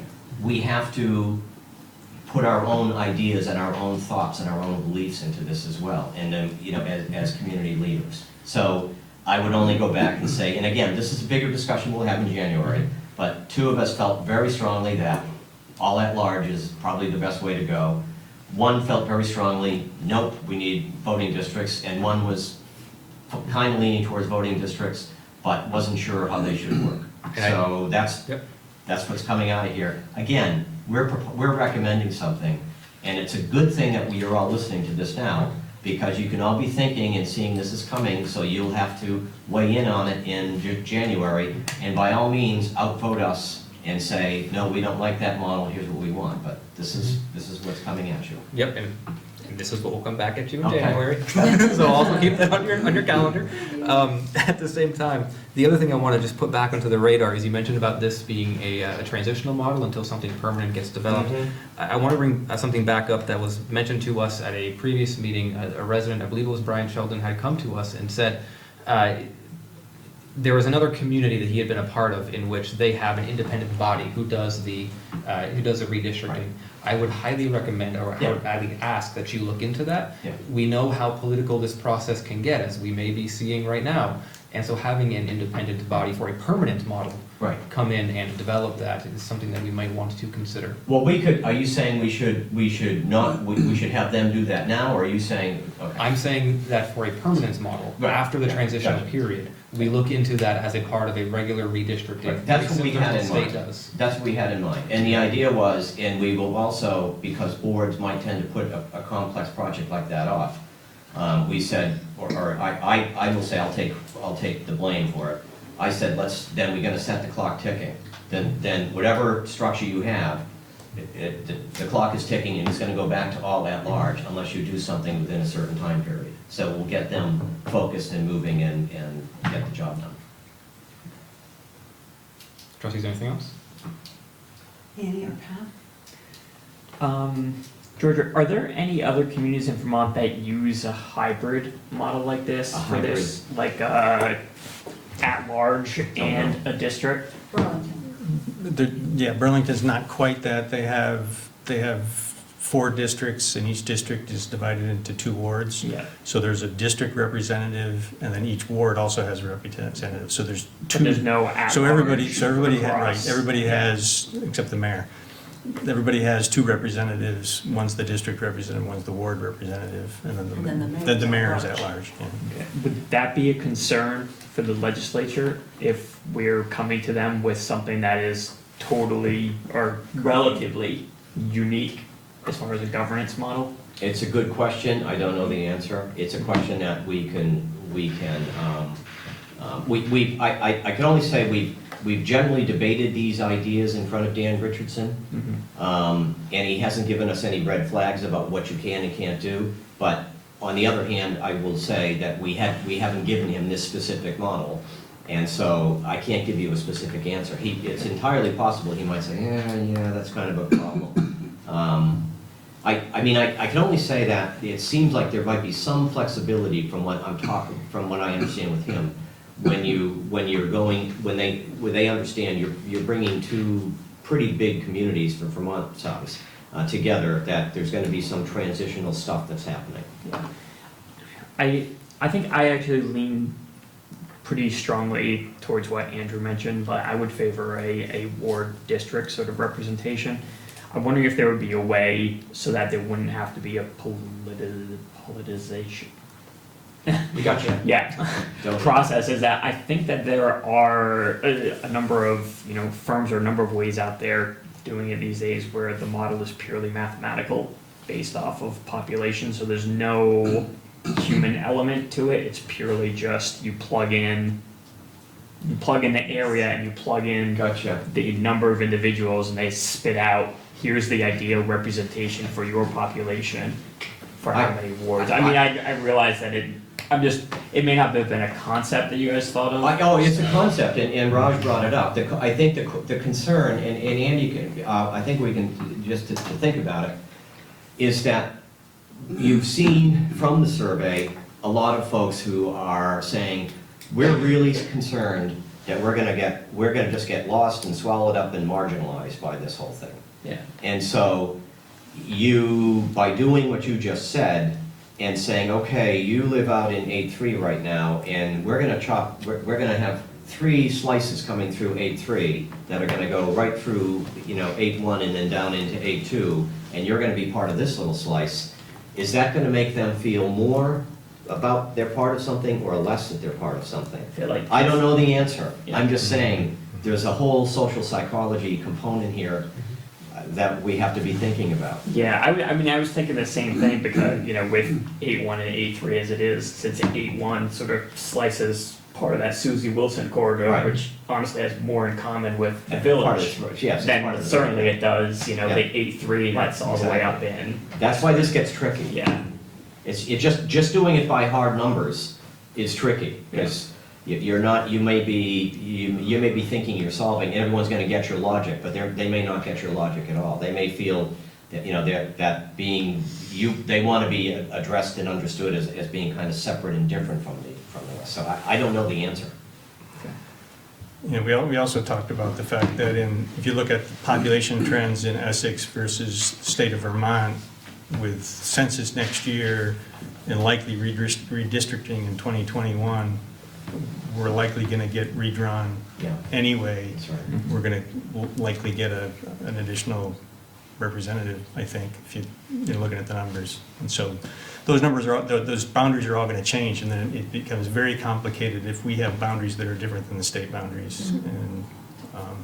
And I think they intend to try to line them, but then it's just something to deal with. It's a neat convenience right now that 8.1 and 8.3 roughly equal 8.2. So that's why it was just the simple, most direct way to approach it. We have to confirm that still, though. Well, yeah. Pat, did you have any further questions or comments? No, I think, I mean, like, I would favor a ward district model over a hybrid that doesn't exist yet. You know, I one or the other. For me, my one would be a district rather than us trying to mash them both together. Annie, do you have any questions or comments? No, I feel thoroughly informed and thoughtful. Okay. Andy, do you have any additional questions or comments to share? No, George did a good job of covering what we discussed. Thanks. I just have a couple Yep. pieces of feedback on the special district aspect of it. So complicated. Yep. Just way more complicated than it needs to be, in my opinion. I had been under the impression that the special district was only going to exist for debt. And then once the debt was paid off, the district would go away. I'm really not in favor of adding additional assets to that district and charging taxes separately, because you're not gonna be able to avoid that board. And that defeats the entire purpose of what we're trying to do. So it just seems very complex. All right, can I respond? Of course.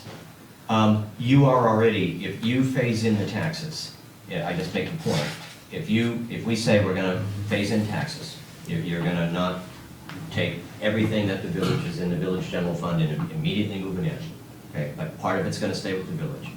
You are already creating a de facto special district.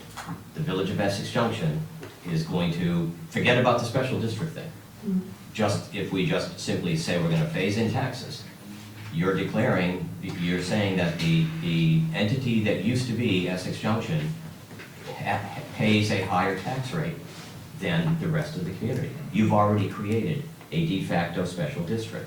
So why not declare it, what's the opposite, de jure, instead of, is that right? I'm not sure I understand what you're saying, so let me try to reflect it back. So you're saying by nature of just doing a straight, what we've been talking about with just reducing, bringing them to the middle ground, as Sarah points out, you're saying that creates a de facto district that raises taxes in the village? No, it doesn't raise taxes. That's what you just said. No. I'm just saying, if right now, let's say you dissolve the two governments and you put the two general funds together. Right. And that general fund has a tax rate that everybody pays. Well, that's not the plan. That's not what's gonna happen. Under a phased-in district, and Sarah can back me up, what's gonna happen is that you're gonna say, here's the general fund, here's how much it costs, but the people in Essex, the former Essex Junction, they're gonna have to pay a slightly higher tax rate. It's gonna start up here and slowly get phased in every year. Right. But so you are declaring the former village of Essex Junction is a special district already. Yes, Okay. yes, and in addition to that, it has its own debt.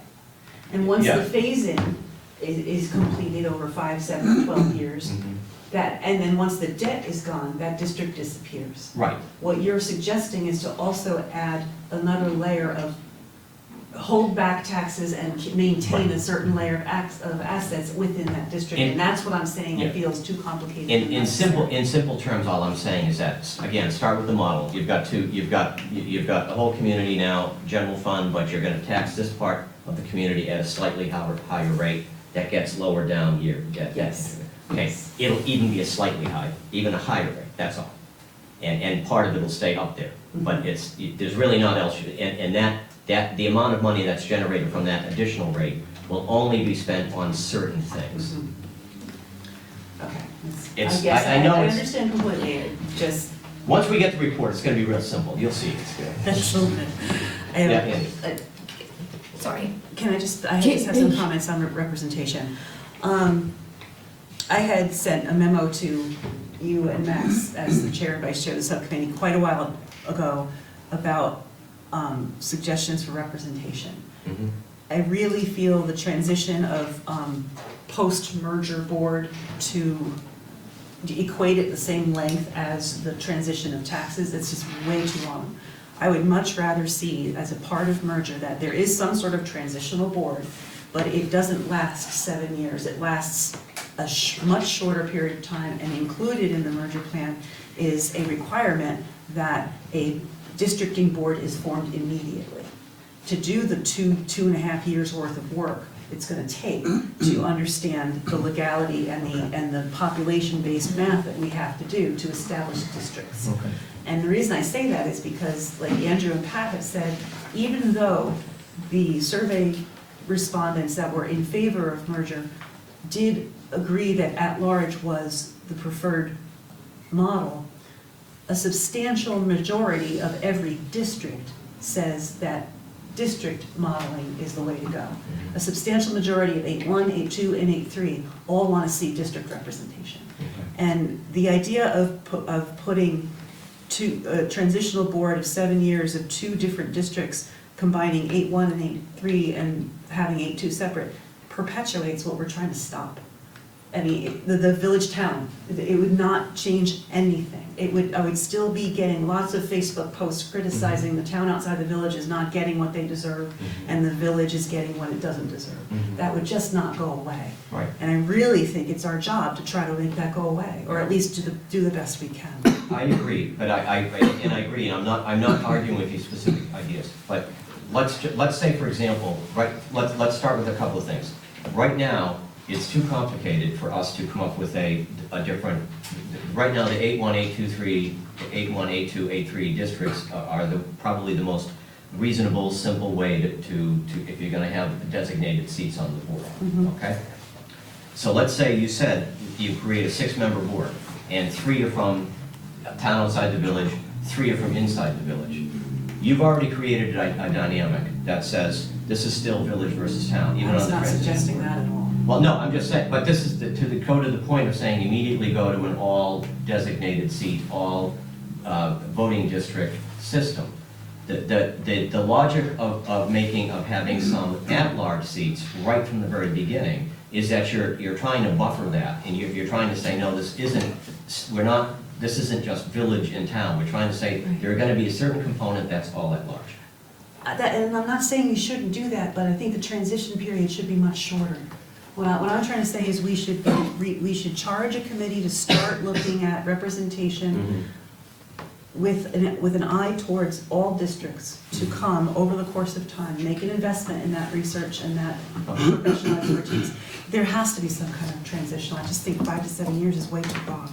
The only other comment I have is, what's the plan for public input on this? There's a lot of really excellent suggestions. It's going to come to both boards. We're going to talk about it at great length. Then what? I think that's probably not. We don't have a suggestion for that. So that's something we can all decide Yeah, together, absolutely. how we want to go I don't out think to we public. have we talked about that? I don't think we talked about that. Okay. We've just been focused on trying to understand the surveys, understand the results, and debating these things internally. Okay. I think is all I can say is that and a lot of the questions I'm hearing, this is all good input, and I sincerely appreciate it. As I said, I haven't had a chance. I need to work with the committee. I don't want to put words in anyone's mouth, so I want to write up a report that they all approve and say, yes, that's what I said, and and edit and so forth. And I think a lot of this background stuff will become a lot more clear when you get that. Annie's been waiting a long time Yeah, Annie. to talk. Sorry. No, that's okay. Two things. One, George, somehow you were far more succinct and articulate about your idea at the subcommittee meeting.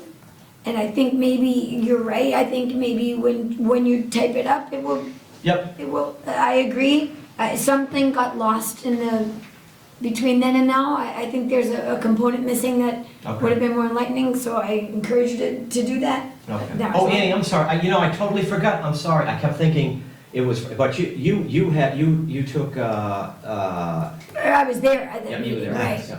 yeah, sorry. I didn't mean to omit you from the, you were there at the taxing, at the You tax. omitted me from nothing. Right, Yeah. yeah, okay. Anyway, I think, not to sound like your mother, but I think that when you type it out Yeah, in the freedom of your own mind, you will okay, make thanks. yourself more clear. And then, I agree with Elaine that it's really gonna get muddy for the 5 to 7 year situation for, like, it'll be so far removed from what people were going for. By the time elections change and people change, and I think it has to be far shorter and maybe with the beginnings of the next plan. I really think it's gonna get muddy. Okay. Mm. One quick- go ahead. No, I was just gonna comment, you brought up, Annie's brought it up now, that to phase this in a shorter period of time, not 7 years, but maybe 4 years, what have you. So are you talking about the taxation as well as No. so you're just talking the transitional representation? Just the Okay, representation. Okay, I just wanted to get that across.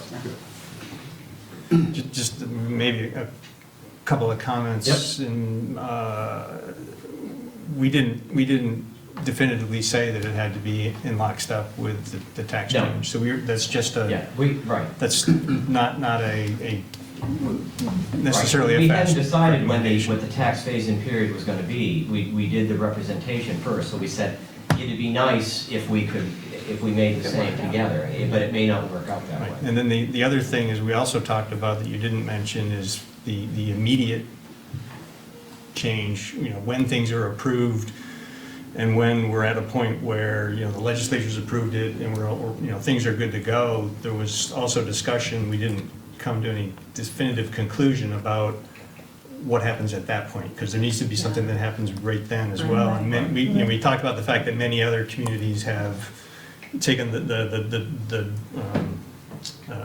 select board and the trustees become a single board until the next election, or something like that needs to be orchestrated. So we didn't get too far into that discussion at all. So there's two transitions really, Dan?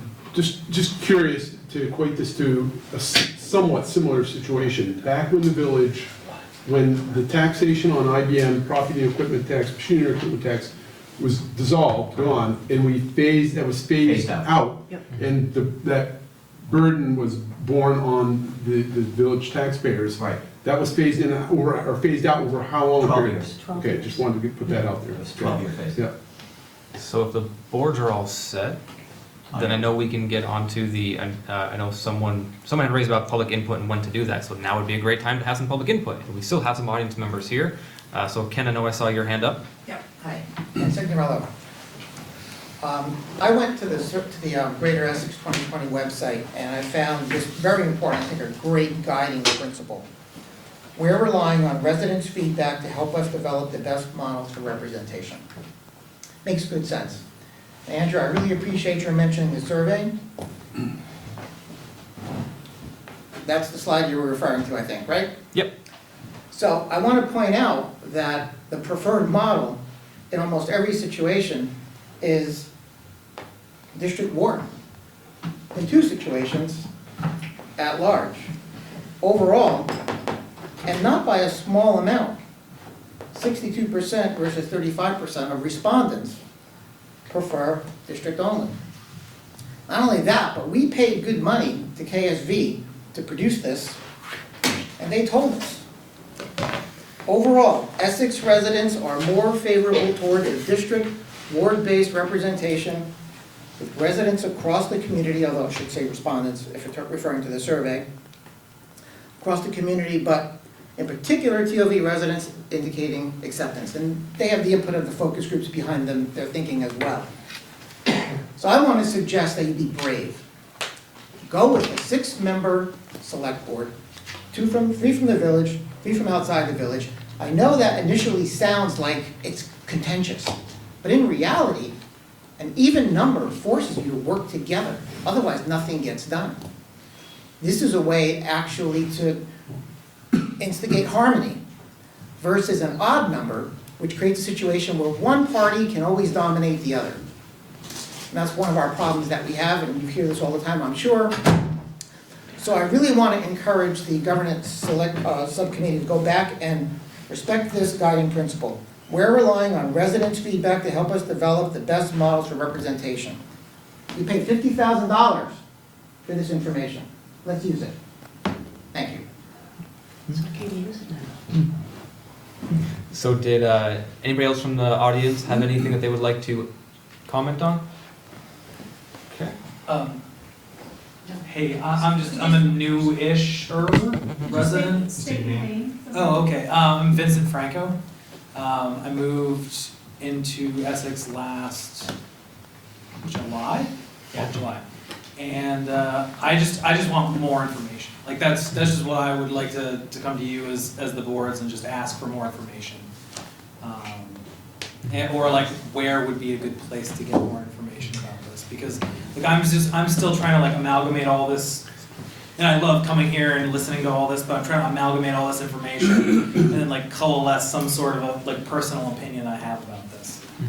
I know that there's a Greater Essex 2020 website that's on both the town and the village's website that has a whole, I shouldn't say a whole host, that is where there's a fair amount of information about what surveys have been done, focus groups that have happened, and some of the background knowledge to date. Outside of that, George, Elaine, any other board members for that matter, if there's anywhere else that you can think of. Well, I know, I think the Greater Essex website has everything. That's the best resource, for sure. No. That's where I went. Annie? Also, I guess we could, yeah, leave it. I was gonna be like, I was like, well, we could sit and talk with you too. Any one of us, at least I would. Absolutely. Happily sit and speak with you, go over coffee or something. Really nice. Yeah, absolutely. It's a good question, especially as you mentioned, for somebody who had just moved in not that long ago. I know having been from Essex, growing up here, I have a little bit of some of that historical knowledge from my wife when she first moved here. I was like, so there's a village in the, how does this? We've had some of those conversations over the years. It's not intuitive. The Essex Reporter, their website, you can do a search for topics. They'll pull up articles going back a couple of years as well. So if you looking for something specific, they'll have, sometimes without the background knowledge, it might not be, as great a resource, but, sometimes they'll get a little bit more in-depth about particular issues. So if you haven't, or if you don't get the Essex Reporter at your house, they do have the web presence to go back and, just look through what they've printed. Great. So we are all set to move on to the next agenda item. 5F, revised January meeting schedule. Greg? Yes, so January is a busy month with budget and other things, so to try to keep everybody sane, looking at a little bit of a different. Thank you, Sarah. Sarah. Looking at a little bit of a different schedule. Part of that is tied to the select board had agreed to do an all-day budget meeting on January 6th. That's normally a select board meeting night, so we have an all-day budget day, and then a select board meeting, and then a joint meeting after the select board meeting makes for a long day. So we're hoping that both boards might be amenable to adjusting the schedules a little bit. The select board would have an all-day budget day on January 6th, no night meetings that night for anybody. On January 13th, the select board would have a regular meeting that night. They'll be finalizing the budget. Trustees have their regular meeting on Tuesday the 14th. We'd be looking to add a joint meeting on January 14th, the first joint meeting of the month. And then on Tuesday, January 21st, the next select board meeting, having a select board meeting followed by a joint meeting. So basically swapping the select board and trustee joint meeting nights.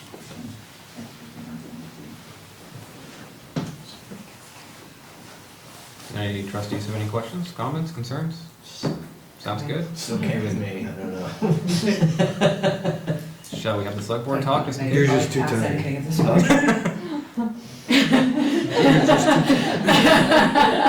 We It'd probably Yeah. go along with anything. Good idea. Andy, how does this work for you? You have Works for schedule me. conflicts, it does? Okay. This far ahead, I can plan for it, yeah. Okay. Annie and Pat, does this work okay for you guys? I mean, I'm gone the week of the 13th, remember? Oh, that's right. So, Oh, so you don't care? It's budget. Okay. I mean, I could probably call in on the 14th, but the 13th is a full travel day for me, so. All right. So trustees, want to make a motion? I will make a motion that we, the trustees accept the schedule as presented, the meeting schedule, the January meeting schedule as presented. Is there a second? Second. All right, any further discussion? All those in favor signify by saying aye. Aye. Anybody opposed? Okay. Select board? Would anyone like to move? Annie, do you have a conflict? Well, I want to go to the moth, but okay. Sorry. It's the second Tuesday of every month. Okay, I'm over it now. I said stay aloud. I'm sorry, didn't waste your time. I'm sorry. It's okay. Would you like to move to approve the schedule? Yes. Okay. A second, please? Second. All those in favor, or any further discussion? All those in favor, please say aye. Aye. Opposed? Okay. So the next item on the agenda is an executive session evaluation of public officer, which I would like us to move to the end so that we can move to the consent agenda and the reading file. Sounds good. That's okay with everyone? Yep. Okay. So both boards need to approve the minutes, is that correct? That's what the agenda change was. Yep. And select board, would you like to go first? Sure. No, they're on our screen.